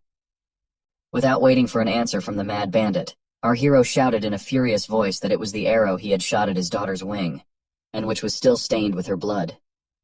At that moment, Wu Sun's heart was filled with rage. He was like a demon. The very next moment, the same arrow had already stabbed into the guy's stomach. It finally returned to its true owner, who for some reason he wasn't quite happy about it. Following this came the heartbreaking scream of the bandit, but our hero did not pay attention to it. He dared to harm his daughter, so there was no forgiveness for him. Soon it was all over. The lifeless body of the guy was left lying on the ground. But it was only over for one bandit. For the other, it was just beginning. The fat man who'd been watching the whole time had a look of horror on his face. He couldn't believe that their perfect plan had been ruined because of some plant. It seemed to him that he was facing a devil that could devour him at any moment. The idea of digging up a strange flower didn't seem good to him anymore. He found it hard to believe that a flower could do that, but his dead accomplices were good proof of it. But the next moment something even stranger happened. Suddenly the flower turned to him furiously. He called him a fatty and asked why he wasn't avenging his friends. That was the last straw for him. He couldn't understand anything else. It was as if everything around him was just an illusion. Yes, it's definitely an illusion, was the conclusion the fat man came to in the course of his thoughts. To be more precise, he simply couldn't explain it any other way. Deciding that killing the flower would rid him of his illusions, he rushed at our hero in despair. In his opinion, it was the easiest way out. But a moment later, when his sword met with resistance, the fat man realized that this was not the case. He stared at the sword in bewilderment, trying to understand where it had come from. He never would have thought that a flower could be capable of using it. It made him even more certain that it was just an illusion. He swung at Wu Sun with even more fury, intending to end it all here and now. However, his plans were not destined to come to reality. Grabbing the bandit by the shoulders, Yin Yun angrily told him to stay away from her daddy. Here she is, daddy's little girl. In the very next instant, the two of them were already surging into the air. The fatty shouted in fear and anger while Wu Sun wished them a good flight. It was said that after that, the fat man was never seen again. However, there were still witnesses who saw Yin Yun and the bandit take to the air. It was the two men who had been sent by their leader to get the cannon. When they saw the dragon start to take their friend somewhere, they panicked. They didn't know what had happened or why the fatty was in this position. But it didn't matter to them now, because now they had a great opportunity to kill the dragon. Even though the fatty wasn't a priority, they could save him if they hit the dragon. Without a moment's hesitation, the bandit lit the fuse. No miracle happened, the fire didn't go out. A moment later, a loud shot rang out, and a large metal cannonball at great speed headed straight to our little dragoness. Dragons have very well developed intuition. Therefore Yin Yun immediately sensed that something dangerous was approaching. When she saw the fiery ball approaching her, the little dragoness froze in surprise. She had never seen anything like this before. Fatty, on the other hand, understood the situation very well. Even though they didn't use the cannon often, he had a very good understanding of what would happen to him if he gets hit by such a projectile. Wu Sun understood this as well. He wasn't interested in what would happen to the fat guy. All he was worried about was his daughter's condition. Even though she was a dragon, even she might not survive. He immediately panicked and started yelling to her to run away immediately. After coming to her senses and realizing the danger, Yin Yun decided to run away. Since the fat man was too heavy and prevented her from moving quickly, she immediately released him. Once he was in a weightless state, he began to scream in panic. However, it didn't last long, because a moment later, the cannonball shut his mouth. A tremendous explosion lit up the sky. It was so strong that Wu Sun couldn't tell if his daughter had escaped or not. A moment later, something flew out of the cloud of smoke and began to fall to the ground. From the silhouette, our hero immediately recognized Yin Yun. He immediately imagined the worst-case scenario and started to panic. The bandits also saw that the dragon was defeated and fell to the ground. They didn't care about the fatty at all, as they had already achieved their goal. They justified themselves by saying that he would have died anyway. They immediately rushed to find the dragon's body. They had originally planned to catch it alive. However, this option also suited them, because even a dead body was worth a lot of money. But as it turned out, our little girl was still alive. Even though she was injured and had a very ragged look, it was not that important. Wu Sun as well as Gecko were very happy that Yin Yun had managed to survive. Now it was important for them to take care of her health. While the gecko was helping the little girl, our hero began to grow medicinal grapes. It was needed now more than ever. Once everything was ready, Wu Sun threw a single bunch into Yin Yun's mouth. This was supposed to help her recover quickly. The wounds on her body began to heal little by little, but it wasn't enough. Our hero didn't have many evolution points left, and they were only enough for one bunch.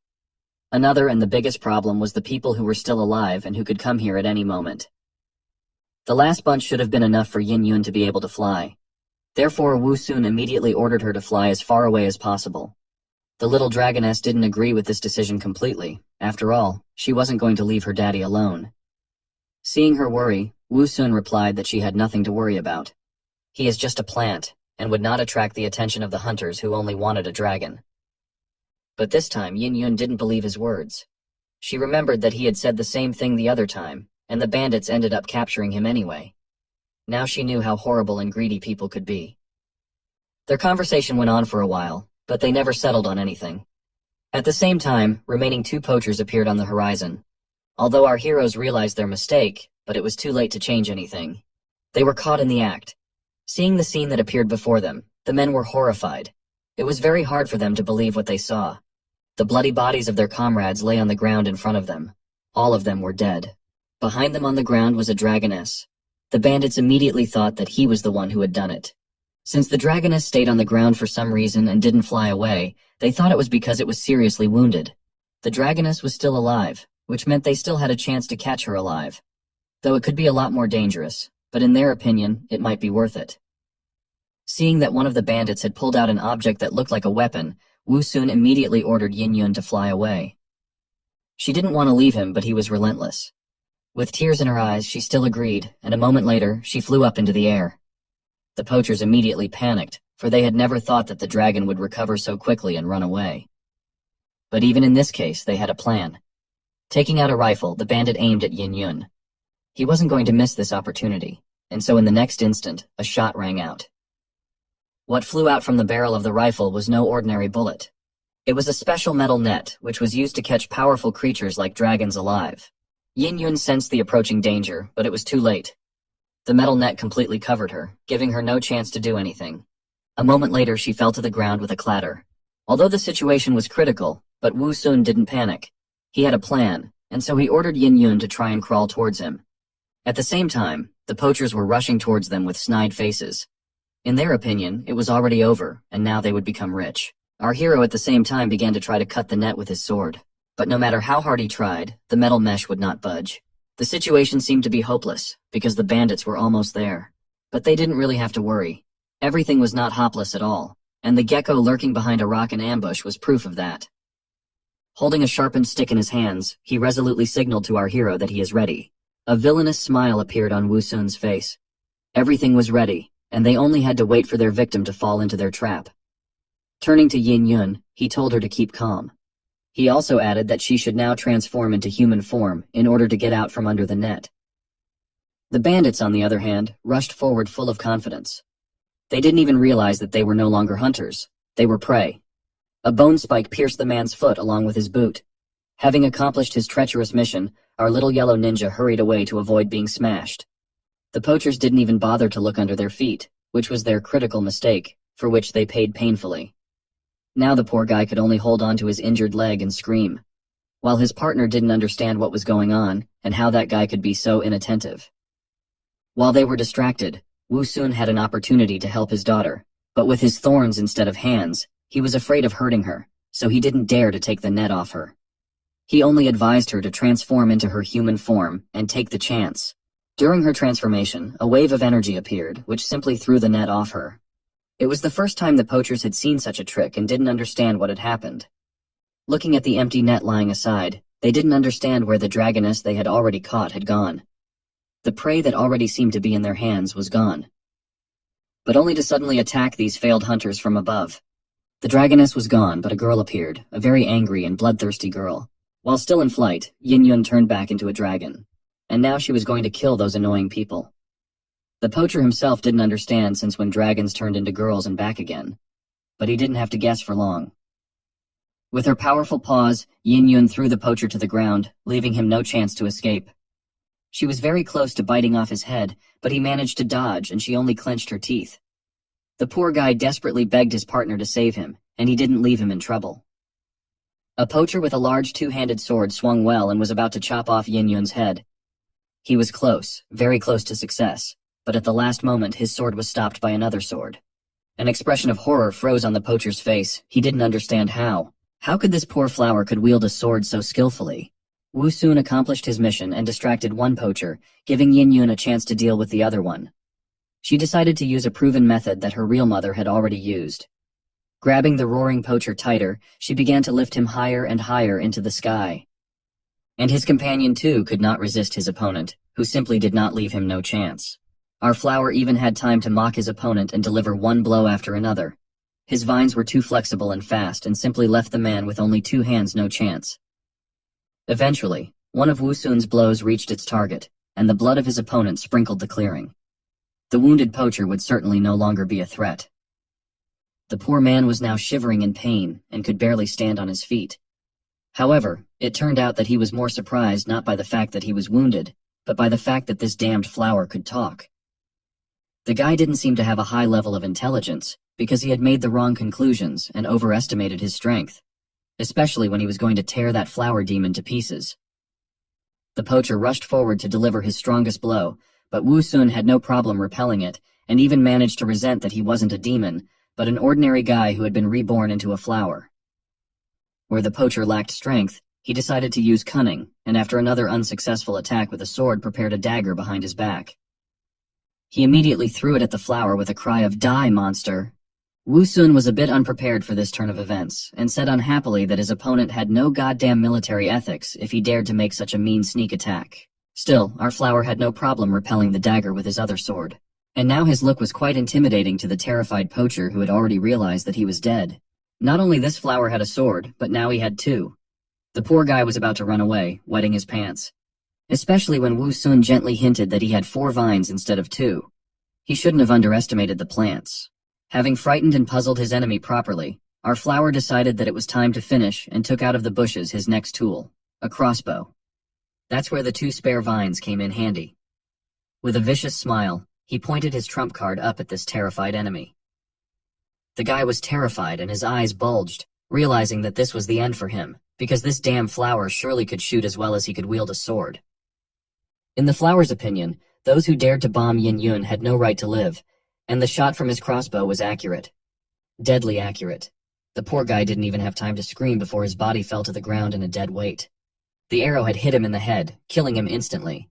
The same fate befell the other poacher, who after a short flight in Yin Yun's clutches was now testing the laws of physics on his own skin, checking whether the acceleration of free fall is really 9.8 meters per second. Unfortunately, a resounding smack on the ground put an end to his short-lived research, and only a cloud of dust rose into the air. When it dissipated, it was clear that the poor guy had not suffered for long either, and had also died in peace as quickly as his comrade. Yin Yun immediately descended lower and started flying in circles around Wu Sun, congratulating her daddy on his victory. Gecko also ran out from his hiding place in the bushes to celebrate the victory. He kept shouting how powerful the boss and his daughter were. Wu Sun was also happy for the victory, but realized how close they were to defeat, and was having a hard time catching his breath after the battle. He would gladly not participate in such battles anymore. When everyone had calmed down, our flower suggested cleaning up the battlefield and all the corpses so that the smell of blood wouldn't attract any more trouble. Predators, humans, dragons, and anything else could come to the smell of blood.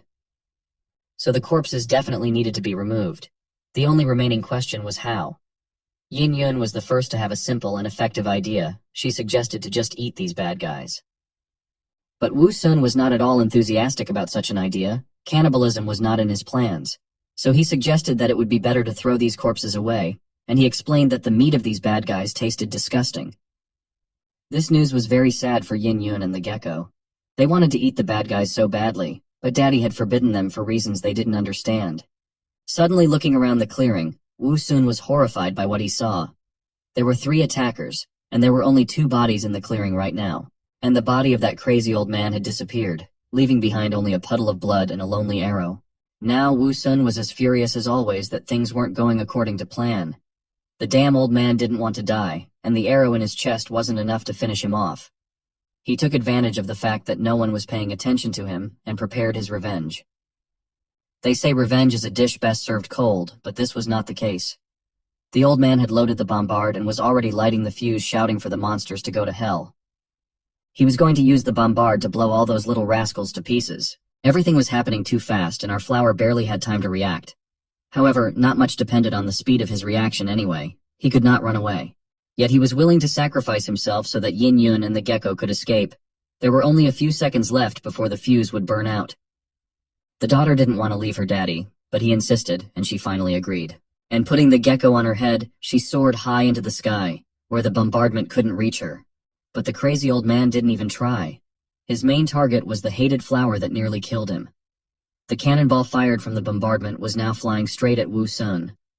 He wasn't going to resign himself to fate so easily, and was going to fight even in this situation. In an attempt to stop the cannonball from flying at him, he threw the net in front of him that the bandits were trying to tie up Yin Yun with. But the cannonball didn't even feel any resistance and simply tore the net. Now all he could do was try to make the cannonball explode as far away from him as possible with his vines. To do this, he pointed all 4 vines towards the cannonball at once. Now the life or death of our flower was decided in the next few moments. The cannonball collided with the bundle of his thorny vines, and exploded with a loud boom. His vines were immediately destroyed by fire and blast wave, which didn't stop there and reached the flower itself, sweeping it away with deadly flames. Yin Yun and the gecko watched in horror. Their beloved daddy was on the verge of death. Even more than that, it seemed that the roasted remains of the flower were no longer viable. Tears of grief came from Yin Yun, but they were quickly replaced by rage and a thirst for revenge. She knew very well who to aim it at. On that crazy old man who was now rejoicing that he had managed to kill at least one monster. Yin Yun swooped down on him from above with her open toothy mouth, determined to tear him to pieces. The old man was immediately frightened and hurriedly ran away, hoping to find shelter in the shade of the trees from the aerial attacks. He was sure that as long as he ran through the forest, the dragoness would not be able to catch him there. Indeed, when he hid in the forest, Yin Yun couldn't see him, and it wouldn't be wise for her to make her way through the woods. But the dragoness was a smart girl who had learned well from her daddy, so she immediately noticed the bombard left behind and figured out how to use it. Or rather, how to use the remaining cannonballs. She didn't trifle and lifted a whole crate into the air. Yin Yun wasn't going to let her father's killer escape so easily. He had to pay. The evil old man soon got tired of running and hid under a big tree trying to catch his breath. He was sure that he would be safe until he himself came out of the forest.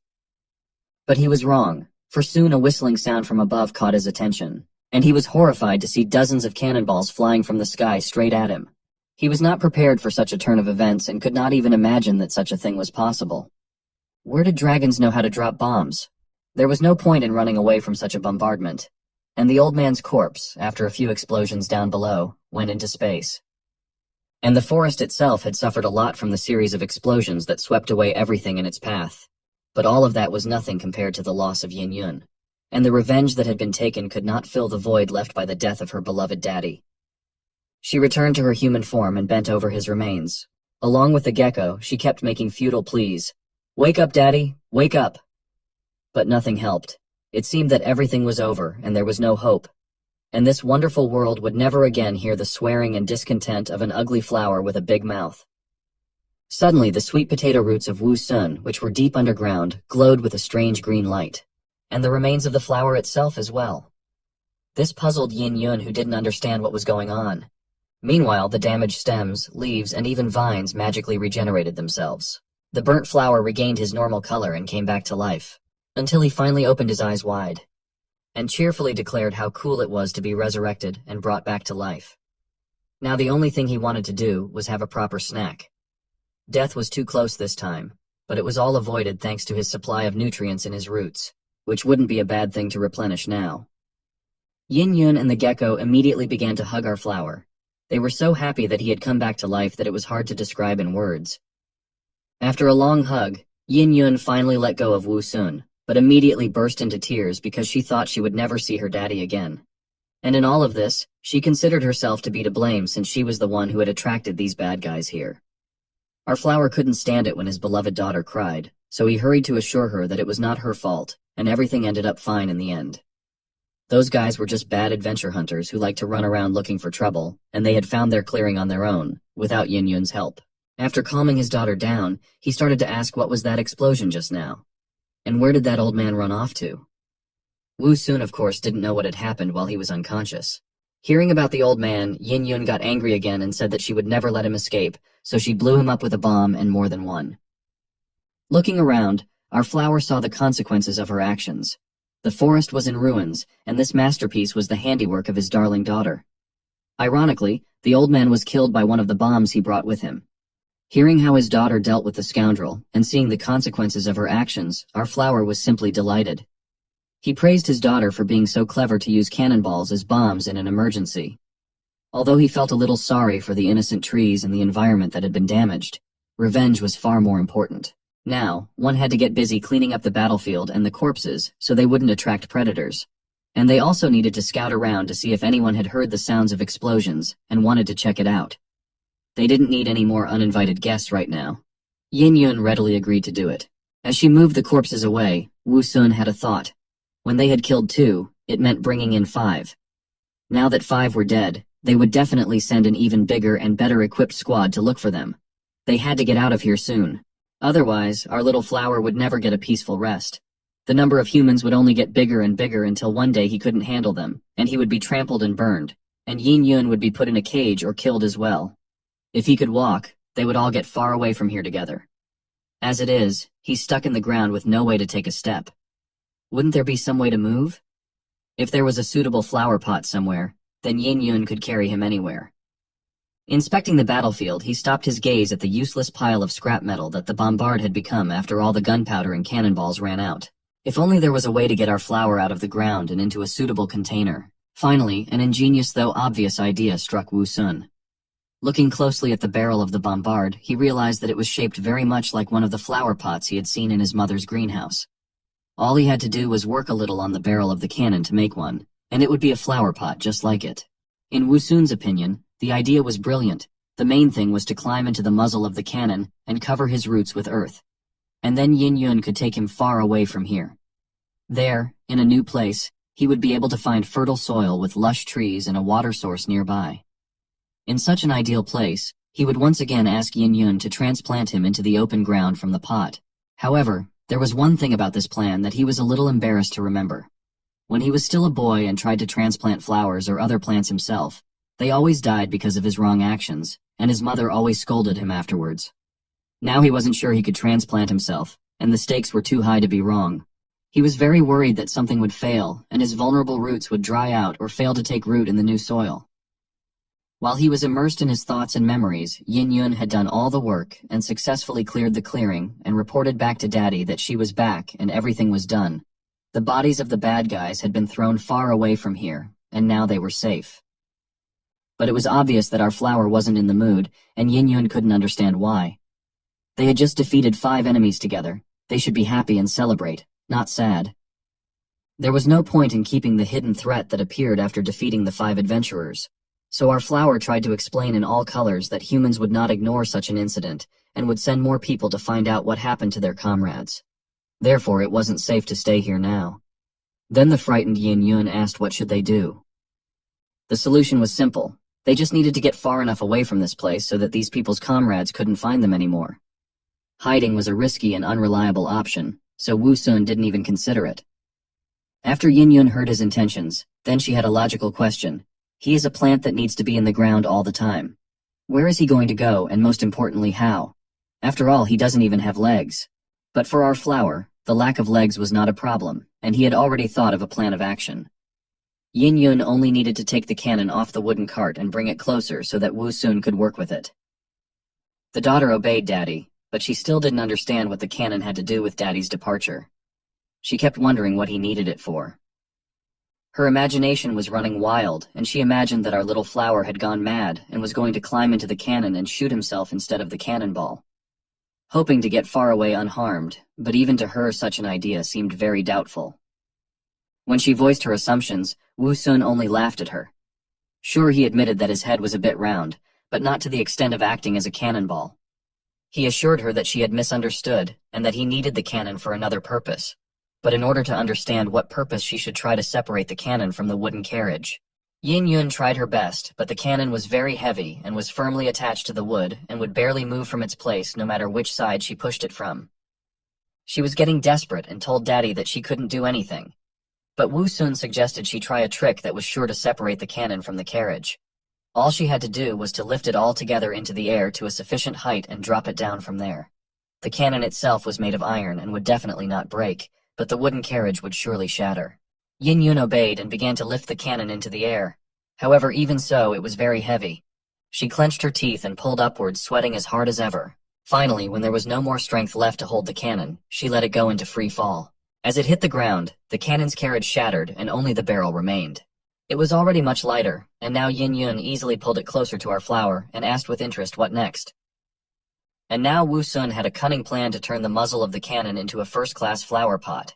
And for this purpose he had already prepared a whole arsenal of tools, which for success had to be stronger than the cannon itself. He began with manic persistence, like a monster with tentacles, to shred the cannon barrel so fast that only green sparks flew out. It was only a few minutes before the cannon barrel was shortened and dug into the ground. Wu Sun looked at the results of his work, and was confident that now that he had fixed the cannon barrel, it would not fall. This was the end of our flower's work part, and everything else was up to Yin Yun and the gecko. They absolutely did not understand what was going on, and asked for detailed instructions on what to do. Our flower began to explain that they need to carefully dig him out. He would do it himself, but he can't see his roots because of the leaves. But this idea seemed unfortunate to Yin Yun, who remembered well how our flower had resisted being dug out of the ground by bad people, and didn't understand how digging it up now would be any different from what it was then. How could her daddy come up with such a terrible idea? Had he had enough of living? Wu Sun sighed tiredly and asked what does she mean he was tired of living. She misunderstood. He is still young and full of energy, and he still has his whole life ahead of him. In fact, he just wants to be put in a flower pot, with the right soil, constant watering, and fertilizer. And as long as those 3 points are followed, it will continue to grow and do well. Of course, in the open soil, more nutrients and space for the roots, but then the flower cannot be moved. And at this moment, mobility comes first. It finally came clear to Yin Yun that Daddy was going to plant himself in the cannon and thus be able to move around. Wu Sun praised Yin Yun and the gecko for their ingenuity and told them to get to work and start digging from both sides, being careful not to hit the roots. They were excited to get to work. Too excited, even suspiciously excited. And it soon became clear why. They were so enthusiastic about this work that the dust rose high above the clearing, and only the glint of the shovels was visible. Wu Sun was horrified at how quickly and inaccurately they were digging, hitting his roots, chopping them, and pulling them too hard. He even started begging them to stop and leave him alone, but they paid no attention to his cries. Finally, the job was done, and our flower, leaning on its vines, began to climb out of the dug hole. Now all its roots and tubers were in full view, and looking at them, Gecko and Yin Yun marveled at how cool and amazing his roots were. But our flower didn't like it at all. He felt as if he was naked in the street and everyone was laughing at him and pointing fingers at him. So he irritably yelled at them to turn away and quickly fill the cannon barrel 2/3 full of soil so that he could finally plant it. They had no choice but to quickly turn away and agree to all the demands. They began to fill the soil into the cannon, but one important question came up. What does 2/3 mean? How much is that anyway? While they were trying to figure it out on their own, our flower was non-stop yelling at them and pushing them around. Finally, everything was ready, and Yin Yun carried a satisfied Wu Sun to his new home. He asked to just throw all his roots into the pot, and with everything else he would manage and arrange them so that he would be comfortable. Fortunately, all 3 tubers with nutrient reserves had been used up in the last battle, and his roots could easily fit inside the pot. Yin Yun lowered him into the pot, but something didn't go according to plan. They didn't figure out how much is 2/3 of the soil, and only poured in a little bit, and when our flower was lowered into the pot, he fell to the bottom.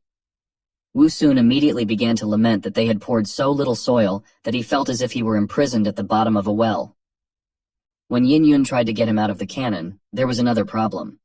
Our flower's head was too big, and there was no way she could get a grip on it. So he wailed that children can't be trusted with anything serious, and decided to get out on his own. With trembling vines he started his way to the sun, but the polished metal was slippery, and it was difficult to climb up it. But with 4 vines at once, nothing was impossible, so he was soon able to get out and asked Yin Yun to give him a hand. She helped him fix his position at the right height, and then asked him to hold on a little longer while she added more soil. Now the height of his placement was perfect, and all that was left was to add enough soil to fill the entire cannon barrel to the edge, which Yin Yun successfully did. Now our flower was successfully planted, in his opinion, and was enjoying life. He could now be considered a true toothy bonsai. But something else was still missing, and he wondered, was planting flowers really that easy? Just filling with soil was too easy. That's when he remembered how his mother, when transplanting flowers, watered them afterwards and watered them plenty. That's what he was missing now. So he asked his daughter if she had thrown away the bad guys' equipment and backpacks when she was disposing of their corpses. Yin Yun replied that no, she had left everything here in the clearing, because he had once told her that human equipment could be used for their own good. That's why she left everything there. Wu Sun was delighted at what a thrifty, good, and diligent daughter he had. So he sent her off to find something that looked like a water bag, an object called a wineskin. These bad guys came from far away, so they must have it, and not just one. Yin Yug was an obedient girl and immediately went to look for it. Soon she returned with 2 leather wineskins. She was as happy as a child who couldn't wait to help Daddy. Wu Sun was also pleased with her findings, and asked her to hurry up and fill them with water from the nearby pond, so that the soil in the pot could be watered as soon as possible, and the roots could be filled with life-giving liquid. So he asked her to hurry up before her daddy withered without water. Yin Yun transformed into a dragon and set off. She moved so fast that only a cloud of dust was left behind her. Seeing her go for water, the gecko also wanted to help and brought his water leaf. But our flower had to disappoint him and talk him out of such a useless idea. With such a small leaf, as long as he brought enough water, our flower would definitely wither away. Soon, Yin Yun returned, and the life-giving water poured into Wu Sun's pot, wetting his roots that were already starting to dry out. There was only one small problem, or rather a hole. The hole where the fuse was inserted, and our little flower was worried that such precious water wouldn't escape through it. But so far, according to the gecko's observations, all was well and dry. Soon those 2 tubs of water ran out, but the soil in the pot was still a little dry, so he had to ask Yin Yun to fly for more water. After a few minutes, the water flowed into his pot again, and at this moment, Wu Sun seemed to be the happiest flower in the world. This time, there was already enough water. Unfortunately, the bliss of our flower did not last long, because what he feared so much happened, and the poor gecko was forced to flee from the spray. We all know what that's like. And our flower knew exactly what it looked like from the outside, so he irritably shouted to stop staring at it and don't even dare to laugh. It's not what it looks like. And he's actually stopped wetting the bed since he was 6. Luckily, such an inconvenience quickly passed, and all the extra water poured out. This problem was replaced by another. Wu Sun felt as if he had moved from a huge mansion to a small room. He was very uncomfortable and was unable to fully spread his roots, which lacked space. He hoped that if he was patient for a few days, things would normalize and the discomfort would pass. Even if not, he could always ask Yin Yun to plant him back in the open ground. But the realization that the bad guy's friends could find them at any moment quickly made him accept all the discomfort, and speed up all the preparations so that they could all escape from this place together as soon as possible. Unfortunately, the cart was broken. It was for the best though, because with the cart, they wouldn't be able to take advantage of Yin Yun's flying skill. The best solution was to think of a way to hang Wu Sun and the cannon on Yin Yun, without preventing her from flying. And looking at the backpack he had in his hands, a brilliant idea occurred to him. To use his vines as the straps of the backpack to turn the cannon into a strange backpack that would be stable and wouldn't restrain Yin Yun's movements in flight. All that remained was to figure out what to do with all the equipment and weapons that were being sculpted in the clearing right now. They could be very useful in the future, because the more equipment you have, the more protection and preparedness for the most unpredictable situations. But everything in the backpack would not fit. Wu Sun ordered Yin Yun to bring all the items that were left behind by the bad guys so he could take everything with him on the journey. She was a little shocked at how he was going to take it all with him, but she obeyed anyway. There were a lot of items, just too many. However, this did not bother our flower, for he was as greedy as he was ugly. That day, Wu Sun was clearly on a roll, and he had brilliant ideas one after another, so he quickly thought of a way to take everything with him. He decided to simply attach all this stuff to his cannon with straps. Now he began to explain to Yin Yun how to do everything right and attach all the equipment he needed to the cannon, and the good girl was happy to help Daddy. Now our little flower was no longer unarmed, and his heavily armed shadow towered over the clearing. There was room for everything, even a long sword. And the crossbow and arrows too. Now Wu Sun felt that with all this equipment he had become a heavily armed flower with a big mouth, and now all enemies should tremble at the sight of him. Now that Wu Sun was growing in the pot, these sensations transported him back in time. He felt like a monster from the game for some reason. Suddenly his musings were interrupted by the sound of rumbling that came from Yin Yun's stomach. In all this time neither of them had eaten, so it was no surprise that the little dragoness was very hungry. Smiling awkwardly, she asked if the gecko and Wu Sun were hungry, then added that she was going to go hunting. This was just in time, since they had just experienced a big battle, and they all needed to recover their strength. But Wu Sun also warned Yin Yun about the possible danger, as they didn't know for sure if the bandits still had accomplices. Even though Yin Yun was a majestic dragon, she still obediently listened to her father's instructions. Therefore she replied that she wouldn't act carelessly. Looking after his daughter as she flew away, our hero said to himself that he should try to work even harder on himself. This battle perfectly showed that he was still very weak. he must continue to open chests and accumulate evolution points. As the experience of the last battle showed, the grapes played a key role and literally turned the course of the battle. The same was true for the healing sweet potato roots. In addition, 4 of its vines were used to weave a backpack, and only by growing a 5th vine could he deal with unforeseen troubles. In addition, although the space in his new pot was tight, he definitely needed to save a few root potatoes. They had a long journey ahead of them, and since they didn't know what they would be facing, they needed to prepare thoroughly. This situation reminded him a lot of his mom packing his backpack for a trip. Back then, he had thought she had worried too much, but now he understood why she did it. Besides, he was a father now, and that meant responsibility. He couldn't afford to mess up. Suddenly his musings were interrupted by the corpse of a hyena falling to the ground. Yin Yun had already returned from the hunt, which meant it was time for a delicious lunch. After a while, the whole family gathered around the makeshift table to regain their strength. For the first time today, they were finally able to eat in peace and chat happily. While everyone was eating, Ruhua was sunning himself on the chest as usual. Once everyone had eaten, Wu Sun said to give him the remaining pieces of meat. He was going to use them to replenish his supply of nutritious things in the roots. After receiving the pieces of meat, our hero began to do what he had planned, namely to absorb the nutrients from the meat and direct them to himself in the root. After a moment, however, he regretted his greed. After all, his pot was quite tight, which made his large roots very cramped. The sensation was not pleasant. It was as if he was wearing swimming trunks that were several sizes smaller than necessary. Our hero's only salvation was the chests, from which he could get something that would ease his suffering. This time, he wasn't even going to draw lots, and in a hurry, he shouted to Ruhua to open them all one by one. Today, Wu Sun was really unlucky as only evolution points dropped out of all the chests. Being in a bad mood, he immediately attacked the system spirit with complaints. Ruhua, instead of excuses, began to calm him down, saying that not all was lost, because there was still the last chest. As usual, the chest glowed with a bright golden light, while the system had already sent a message of congratulations. It was because the gene of a B-level plant called Baobab had dropped out of the chest.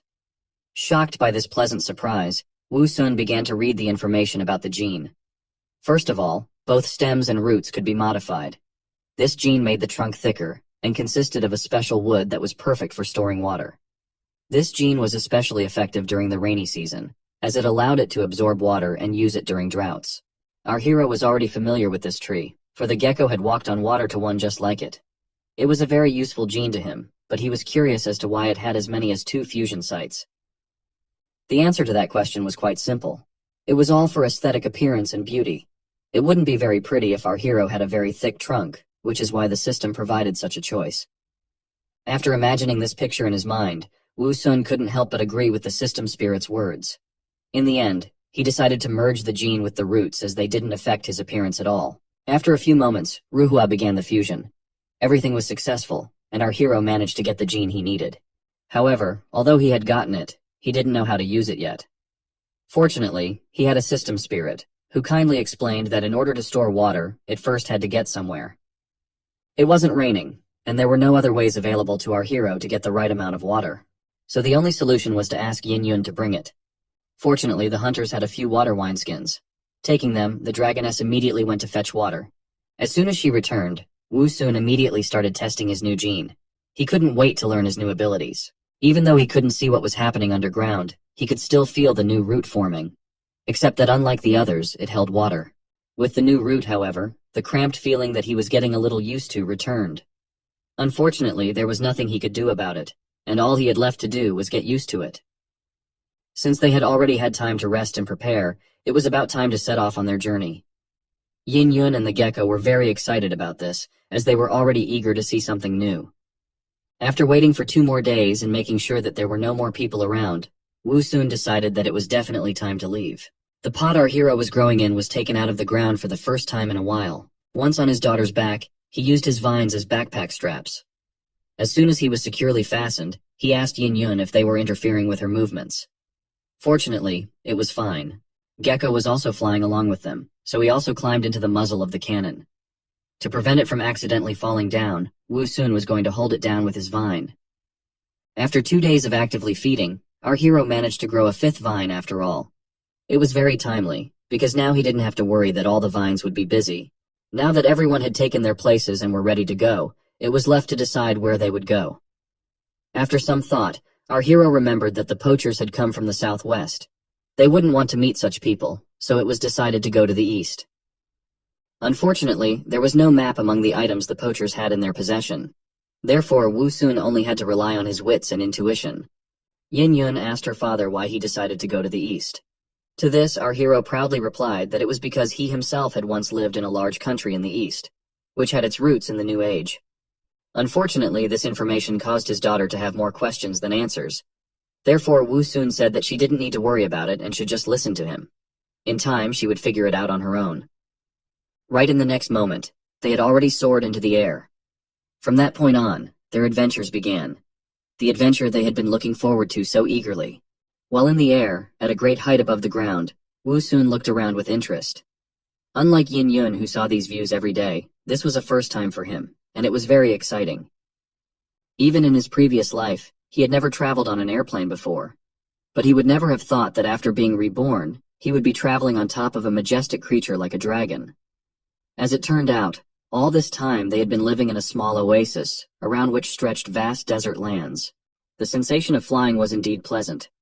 But as it turned out, not everyone thought so. Things were much worse for Gecko. Whether because of the high altitude or because he was seasick, he didn't look good at all. While our hero was trying to bring the poor fellow to his senses, Yin Yun's keen eye noticed some movement down below. As soon as she realized what it was, the dragoness could no longer remain calm. She immediately cried out in panic, "Daddy, there are people down there, lots of people!" In front of them was a caravan of camel-like animals and a group of people. Wu Sun managed to count about a dozen people. They had only had negative experiences with humans before, so he was immediately wary. He didn't know their intentions or what to expect from them, so he immediately ordered Yin Yun to fly as high as possible. They had to be out of the reach of their weapons. Seeing her father's concern, the dragoness asked about whether these were people from the same group of bad guys they had fought before. Wu Sun didn't think that was the case. After all, unlike those guys, this caravan was heading east just like them. In addition, he noted the presence of camels, which meant that it was not a long journey through the desert. At the same time, one of the men in the group noticed some movement in the sky. It was a dragon. He immediately reported it to their leader. He also noted that the dragon seemed to have detected them and had risen higher. This could only mean one thing: it didn't want to get into a fight and decided to stay away. Looking at the majestic creature flying in the sky, he replied that it was not surprising, because there were quite a lot of people in their group. However, there was something that surprised the leader very much. On the dragon, he noticed the barrel of a cannon, in which sat some strange flower. He had heard a lot of stories in his life, but this was the first time he had seen something so strange. The guy who first noticed the dragon asked him enthusiastically if he wanted to shoot it. After all, they could surely get a lot of money for such a rare dragon. But to the guy's disappointment, the leader didn't agree. Their mission this time was not to hunt. Besides, this time he didn't bring his dragon hunting equipment with him. And somehow he wouldn't be able to hit it from such a long distance otherwise. Hearing the answer, there was nothing left for the guy but to sigh heavily and accept it. At the same time, our heroes flew past the caravan and approached some ruins. They had already been flying for over an hour, so Wu Sun suggested finding a place to rest. Yin Yun wasn't too tired and was ready to keep flying. But our hero didn't want his daughter to overexert herself. She had only recently learned to fly, and carrying a heavy metal cannon was not an easy task. Besides, they had a long way to go, and it was best to save their strength for last. After looking around, Wu Sun decided that the best place to rest at the moment was the ruins. As soon as they descended and stepped on solid ground, our hero asked Yin Yun to find some rocks to prop up the cannon barrel. In just a few moments everything was ready and our hero could now sit confidently in his pot. At last they could rest after such a long flight. Gecko, who was afraid of heights, was particularly excited about this. Yin Yun, on the other hand, was not going to waste any time, and announced that she was going to go hunting. While they were flying, she managed to spot many animals in the area. They could use some food, but Wu Sun was primarily concerned about her daughter's condition, so he suggested her to take her time and rest a little longer. In the next instant, a squeak was heard nearby. After that, the head of an animal appeared from around the corner. It was just what they needed. Even though the animal was small, they didn't even have to go anywhere. Wu Sun immediately told the others to be quiet so as not to scare it away. However, it didn't seem to notice them at all, and continued to run around carelessly looking for something. Suddenly, Wu Sun had an idea why he was behaving like this. There was very little water in the desert, so in order to survive, the animals had to rely on their senses to find it.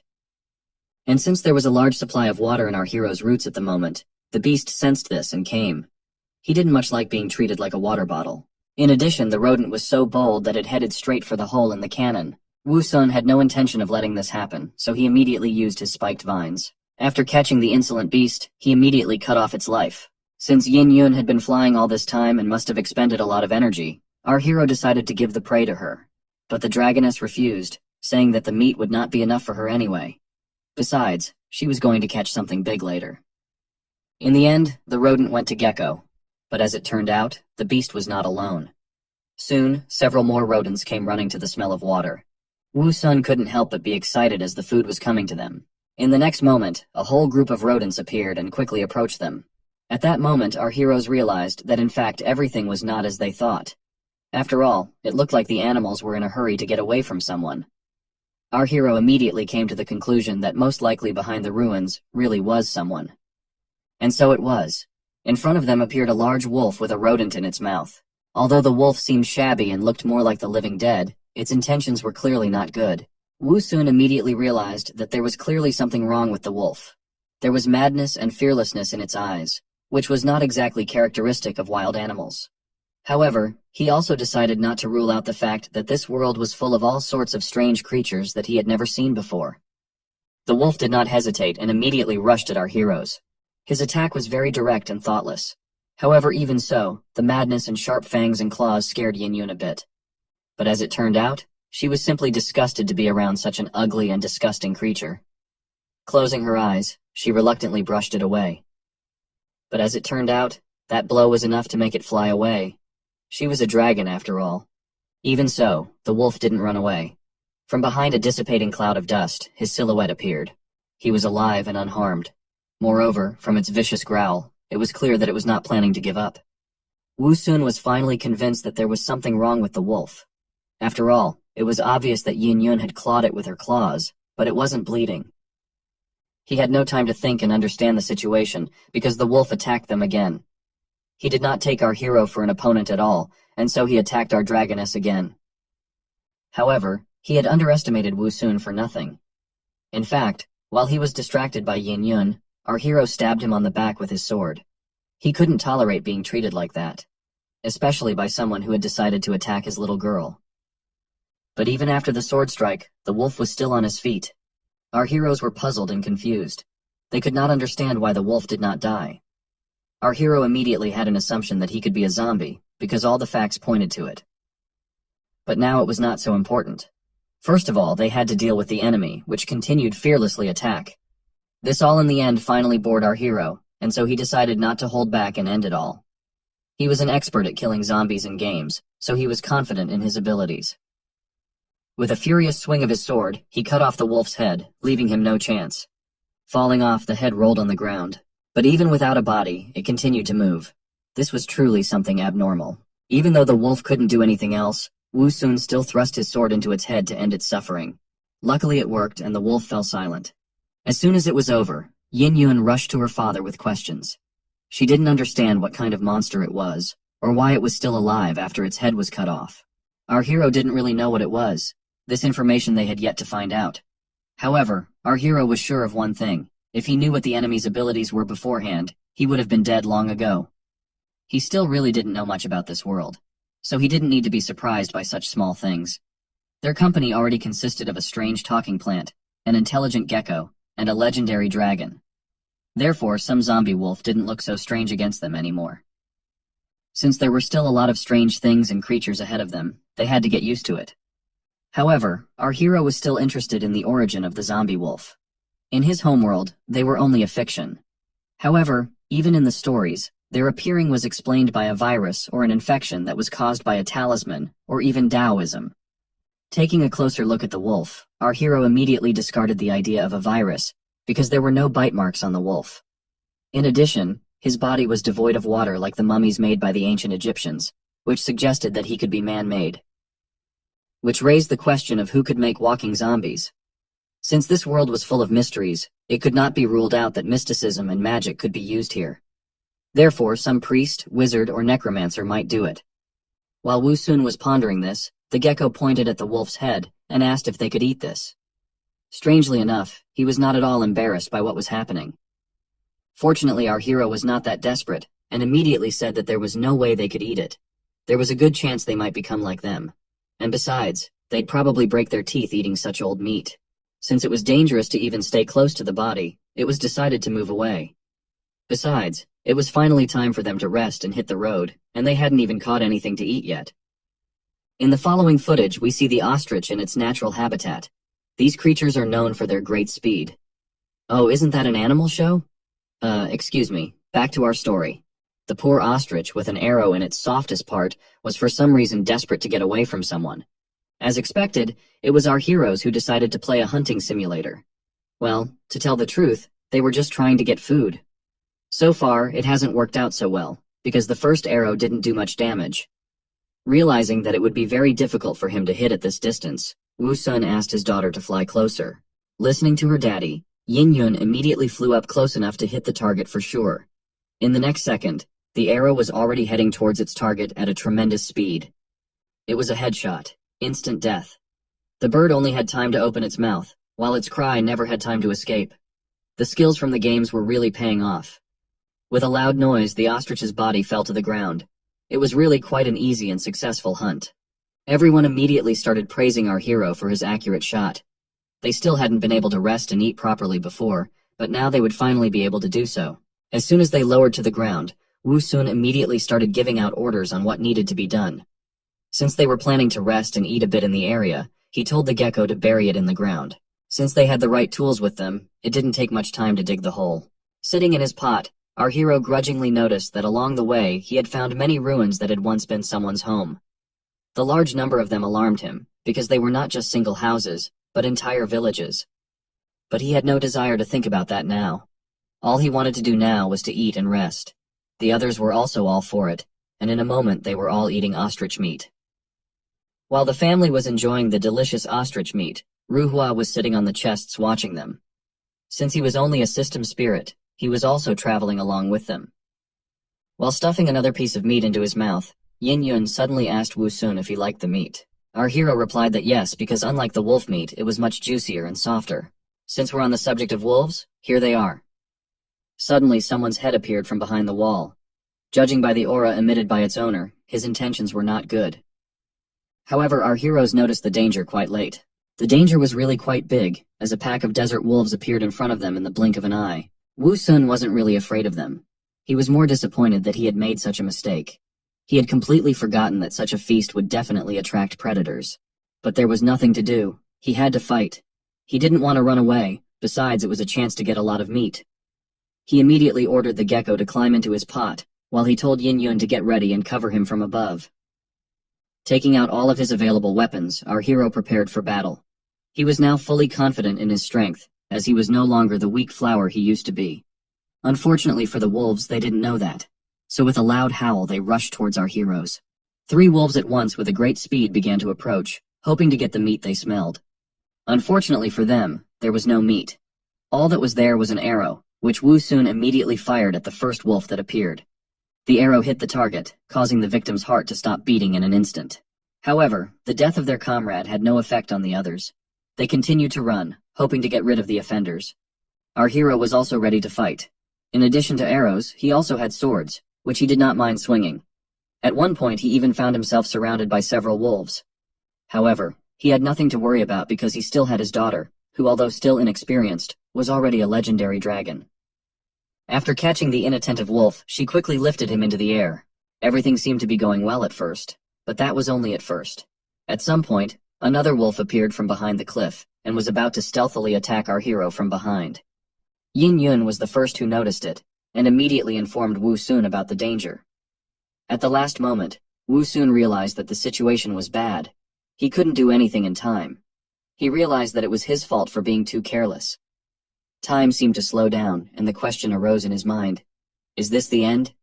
Luckily for our hero, that wasn't the case. Either out of panic or she had planned it that way, Yin Yun threw the wolf down.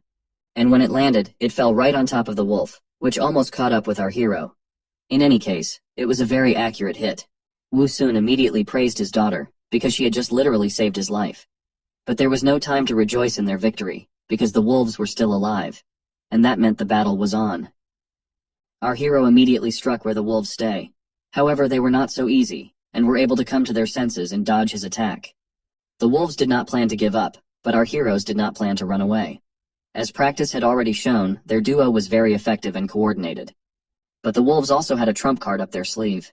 Their leader raised his head and let out a long howl. Their advantage wasn't strength or anything else. Their trump card was quantity, because they were a pack. In addition, wolves were very famous for their teamwork. Yin Yun was a little intimidated by such a large number, while Wu Sun still planned to give battle. At that moment, his eyes were burning like never before, and he was ready to use all his abilities to win. But suddenly something alerted the wolf leader. An unforeseen situation in the middle of a battle wasn't good sign. While the others continued to hold the line and watch the actions of our heroes, the leader and another wolf stood in the rear defense, where the danger was coming from. This was a very unexpected turn of events. Even though Wu Sun didn't see what was happening there, it wasn't hard to guess that the wolves were attacked from behind. But the biggest question was what kind of creature dared to provoke a pack of wolves. After a moment, everything became clear. The pack had been attacked by other desert wolves, and immediately the slaughter began. But it wasn't that simple, because these were no ordinary wolves at all. They were zombie wolves. Our hero was shocked by what was happening. He thought that the zombie wolf was a rare case, and they were just unlucky to meet him. But as it turned out, it was very common. Zombies weren't just wolves, though. Soon a few more creatures appeared on the horizon. As it turned out, the foxes were also infected. Even Wu Sun was frightened, as something really abnormal was happening in the wilderness. At one point, it even seemed to him that the zombie apocalypse had arrived. But even that didn't end the surprises. Not far away from them, a clawed hand appeared from behind a wall of ruins. And no, it didn't belong to an animal. It was a zombie man, who resembled a zombie from the game Plants vs. Zombies. Standing up to his full height, he immediately let out a fierce roar. But his introduction did not last long, because in the next moment he rushed at the first uninfected wolf. The appearance of the zombie man was a great surprise to Wu Sun. He had hoped until the last moment that he wouldn't see them. However, he now began to understand why there were so many ruins in the desert. After all, it looks like it was because of the virus that all the people could turn into dead people. While our hero was pondering this, the zombie man kept biting harder and harder into the poor wolf's body. And just like that, in an instant, the hunter turned into prey. In his past life, Wu Sun had seen quite a lot of zombie movies. In them, the infection was transmitted in different ways, and one of them was infection through blood. So watching all of these, he couldn't help but wonder what would happen to the wolf, and whether it would turn into a zombie. After finishing with the wolf, the zombie stopped. As if it had lost all interest in him, it began to rise to its feet. However, he did not stand still for long. In the next moment, it rushed towards the other uninfected wolves. They were frightened and shocked, because they couldn't understand at what moment they had become someone's prey. At the same time, the wolf that had just been killed by the zombie rose to his feet. He was now a zombie as well. He no longer had the ability to think straight. He had only one desire: to kill.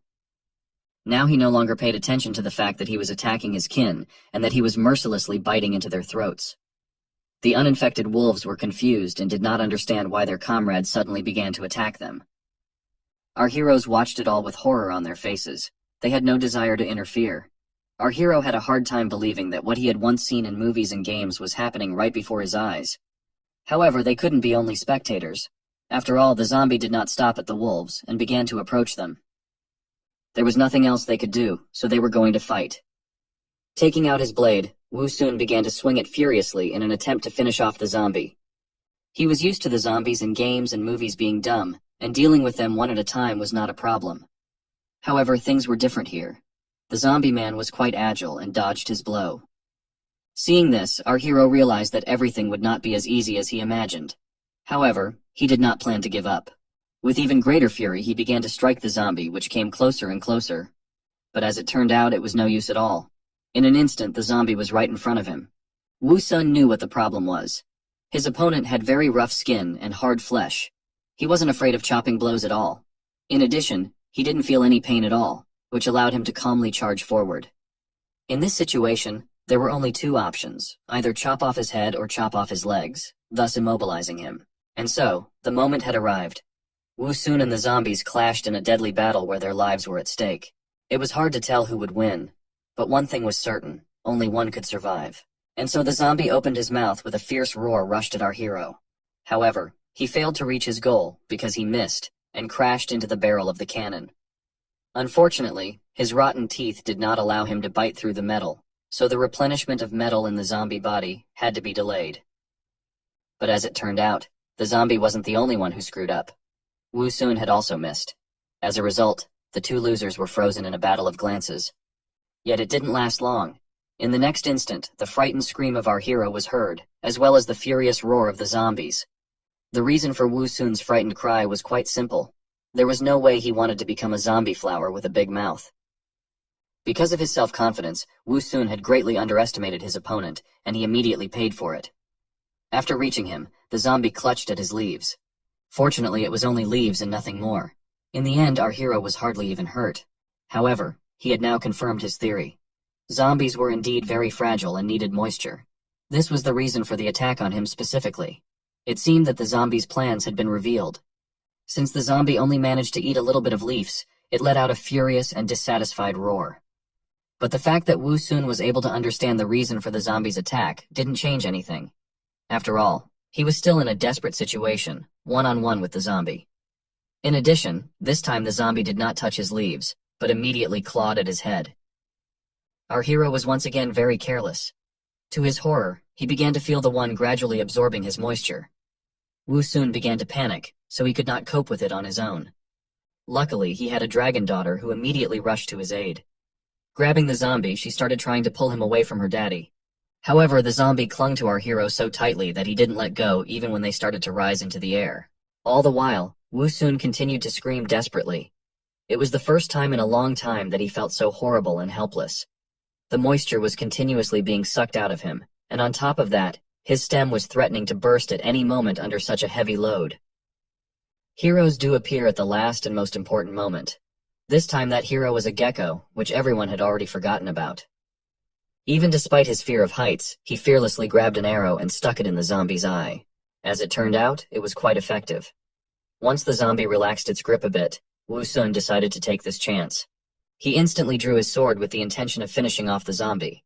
The sword was more effective than the arrow, and did much more damage. As a result, the zombie let our poor hero go.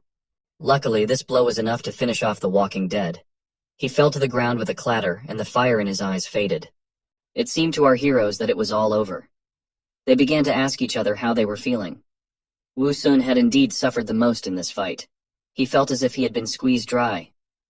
Flying over to them, Yin Yun also inquired about her daddy's well-being. However, even one look at him was enough to realize that he was clearly not all right. Fortunately, it wasn't really that bad. He had admitted it himself. After all, he just had some water sucked out of him and a leaf torn off. These injuries were far from fatal. Wu Sun had a couple of useful abilities that allowed him to recover in a matter of seconds. Just a moment later, our hero was fully recovered. He was truly pleased with how useful his skills were. Yin Yun also praised his miraculous roots, the effect of which was even better than her dragon regeneration. But their conversation was interrupted by a noise. As it turned out, the battle between the zombies and the wolves was far from over. From the beginning, the wolves had somehow managed to cope with the waves of zombies, and had even managed to maintain almost all of their numbers. However, things got really bad when a zombie bit their leader. Though his pack members tried to help him, they weren't very good at it. The zombie continued to suck the life out of the wolf. It seemed like this was the end for the pack. Wu Sun himself understood the consequences. If the leader turned into a zombie, the rest of the pack members would most likely turn into zombies as well. Besides, if he was leading an organized group of zombie wolves, it would be much harder to fight them. Having come to these conclusions, our hero decided to help the wolves. After all, as they say, the enemy of my enemy is my friend. Wu Sun also decided to choose between the two evils, who would be easier to fight in the future. In the next instant, the arrow was already heading towards its target at a great speed. Our hero was quite a good archer, so he was able to hit the zombie in the head without any problems. But as it turned out, it was not enough to kill it. From a great distance, the arrow could not get to the brain. Fortunately, as it turned out, it didn't matter. The arrow was able to distract the zombie and make it let go of the wolf leader, and that was enough for him to come to his senses and break free. The wolf did not plan to stop at the release, and so immediately jumped on the zombie from the back. It was a very good and effective solution. Thanks to this, the arrow pierced through the zombie's head, thus ending its suffering forever. For some more time, the leader held the zombie tightly. He already had experience with the living dead, which made him want to make sure it was dead for sure. Even after some time, the zombie did not give any sign of life. This meant only one thing, their victory. Standing on the defeated enemy, Akela let out a victorious howl. Our heroes were also happy about this small victory. Wu Sun was delighted by the sharp mind of the pack leader. At first glance, one would think that he had knocked down the zombie and driven an arrow into its head by accident. But our hero knew that this was not the case. Although the wolf was quite smart, but he still did not have enough brains not to mess with the company of our hero. At the command of their leader, the wolves surrounded them, and the vicious growl of their leader made it clear that they were determined to fight. This ungrateful behavior of the wolves made Wu Sun very angry. He would have preferred to disperse peacefully, but the wolves didn't support this idea. They had chosen this path, so it was up to our hero to show them how wrong it was for them. However, to the surprise of our heroes, the wolves did not attack. It looked as if their leader had common sense. Turning around, he led his pack away. Looking at them, Wu Sun noted that they really had a conscience, or they didn't risk it since they had already seen their power. Besides, their numbers had been greatly reduced after the clash with the zombies. However, no matter how it was, our heroes remained after all this only in the advantage. After all, now they didn't need to worry about food. Although they could not eat zombie wolves, but without them, they would have something to eat. After all, our hero had managed to kill several normal wolves with his blade and crossbow. Since everyone was very hungry after such a tense incident, Wu Sun didn't hesitate. He told Yin Yun to retrieve the arrows from the corpses so that he could use them next time. He himself was going to collect and cook the corpses of normal wolves. Everyone completed their tasks rather quickly, and after a while they were ready to enjoy their meal. Another danger was behind them, and now they could rest and relax. After a while, everyone had eaten to their heart's content. Even Wu Sun, who could hold a lot thanks to the roots, refused to continue eating. After eating so densely, they still had a few corpses left. Since they could no longer hold much more now, Yin Yun offered to take them with them on the road. However, this was not the best idea. The temperature in the desert was very high, and so the meat here would spoil very quickly, and they would become infested with parasites. Suddenly, the ingenious Wu Sun had an idea. After all, if there was spoiled meat nearby, there would be flies they could eat. But in the next moment, he discarded the idea. He didn't even want to think about eating flies now. He was no longer the primitive plant that couldn't afford to choose what to eat. Unfortunately, his roots were already completely full. Though it was a big waste, there was nothing they could do about it. But there were some good points in this whole sad and wasteful story. Thanks to the large amount of meat eaten, our hero was able to get a lot of chests. And since there was no point in putting it off, he immediately told Ruhua to open them. Unfortunately, the loot from the chests did not please him once again. Only evolution points dropped from all the chests. This couldn't help but be disappointing, so Wu Sun immediately voiced his complaints to the system spirit. Ruhua nonchalantly replied that it wasn't his fault. The reason was because of the barren terrain, which made the chance of a gene dropping out very small. This was the first time Wu Sun had heard of this, so he decided to memorize this information. However, Ruhua still had something else to say to our hero. He said that even if he managed to obtain the gene, he would hardly be able to develop it. His roots were already struggling to fit into the cannon, and if he obtained any similar gene, it would be a problem. Wu Sun couldn't help but agree with the system spirit's reasoning. He himself realized that his pot was limiting him a lot. His only solution was to find a fertile piece of land and settle there. Only then would he be able to fully develop and evolve. Determined to find a place for his new home, our heroes decided to continue their sometimes dangerous but exciting journey. After a few days of traveling over the desert, Wu Sun began to doubt that it was really exciting. No matter how long they flew, the sand and ruins never ended. He now understood more why people traveled exclusively on camels. Traveling under the grueling heat was really quite exhausting. Even the breeze that blew around them was very hot and didn't help at all. Wu Sun immediately felt nostalgic for the air conditioning. Unfortunately, these were only unattainable fantasies. The only thing they could do now to escape the unbearable heat was to take a break in the ruins. At night, when the temperature would be much lower, they would continue their journey. Although Yin Yun was also feeling very bad, but she replied that they were running out of water, and they urgently needed to find a water source. Wu Sun understood this himself. However, he was more worried that if she overworked herself, there was no way they would be able to fly to this place. After finding a suitable ruin where they could hide from the heat, they decided to take a break there. As soon as they landed on the ground, our hero immediately began to look around. Along the way, they constantly encountered ruins that resembled once existing villages and towns. So he had a question about who built them and why they were destroyed. But he was unable to find an answer to this question when suddenly something caught Yin-Yun's attention. In the next instant, she panicked and shouted that there were zombie peoples. As soon as Wu Sun heard the word zombie, he immediately drew his sword. He couldn't relax even for a second, so he immediately asked his daughter where they were. But as it turned out, the alarm was false. In front of them was just a dried-up corpse of a man. It looked very much like he had committed suicide. It might have seemed like a coincidence, since people often did that. However, that wasn't the only thing that was strange. This person, when he was alive, did not dress like someone who had lived in the desert for a long time. Strange things really did happen here once upon a time. To gather even more clues and understand what happened here, Wu Sun asked Yin-Yun to guide him through the ruins. While exploring the ruins, they were able to come across quite a few dried corpses.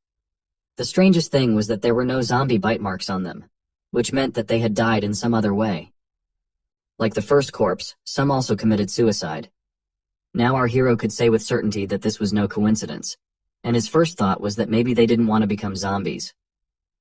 Remembering the strange zombies they had encountered earlier, he also speculated that these corpses might have had something to do with it. However, he wasn't allowed to ponder this any further. A stream of water immediately poured down on his head. As it turned out, it was Yin-Yun. Holding a wineskin in her hands, she was trying to water him. Wu Sun immediately shouted in panic for her to stop. The dragoness immediately asked in bewilderment why. Our hero began to explain that the water in the bucket was now very hot, and it couldn't be used immediately.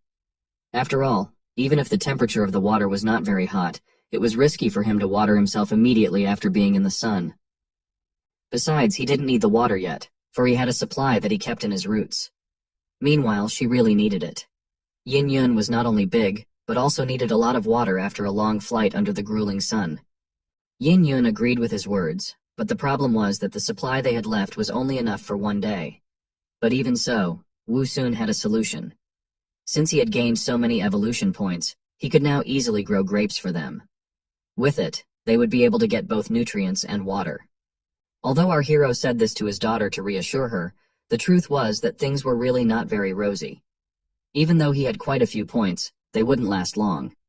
In addition, the water in the wineskin was indeed almost running out. Wu Sun realized that he had been too optimistic, and had hoped that he had been able to do everything. However, in reality, it turned out that they could die simply from lack of water. The only way to solve this was to find a source of water in the next 3 days. Soon the sun disappeared over the horizon and night fell. As the temperature dropped quite low, our heroes continued on their way. Soon, Yin-Yun exclaimed in an excited voice that an oasis could be seen ahead. Although this was great news, Wu Sun was quite skeptical. He didn't rule out the fact that it could be just a mirage. However, to find out, he had to go down and check it out. At the same time, there was a dead camel lying on the ground in the middle of the oasis. As it turned out, it had not died a natural death. It had been killed by a large unknown black creature for which it was just lunch. At some point, the creature sensed something and looked up. It couldn't help but notice Yin-Yun flying by. The mysterious creature was a black dragon. It was very interested in what it saw. It grinned and said that it had finally met the perfect prey.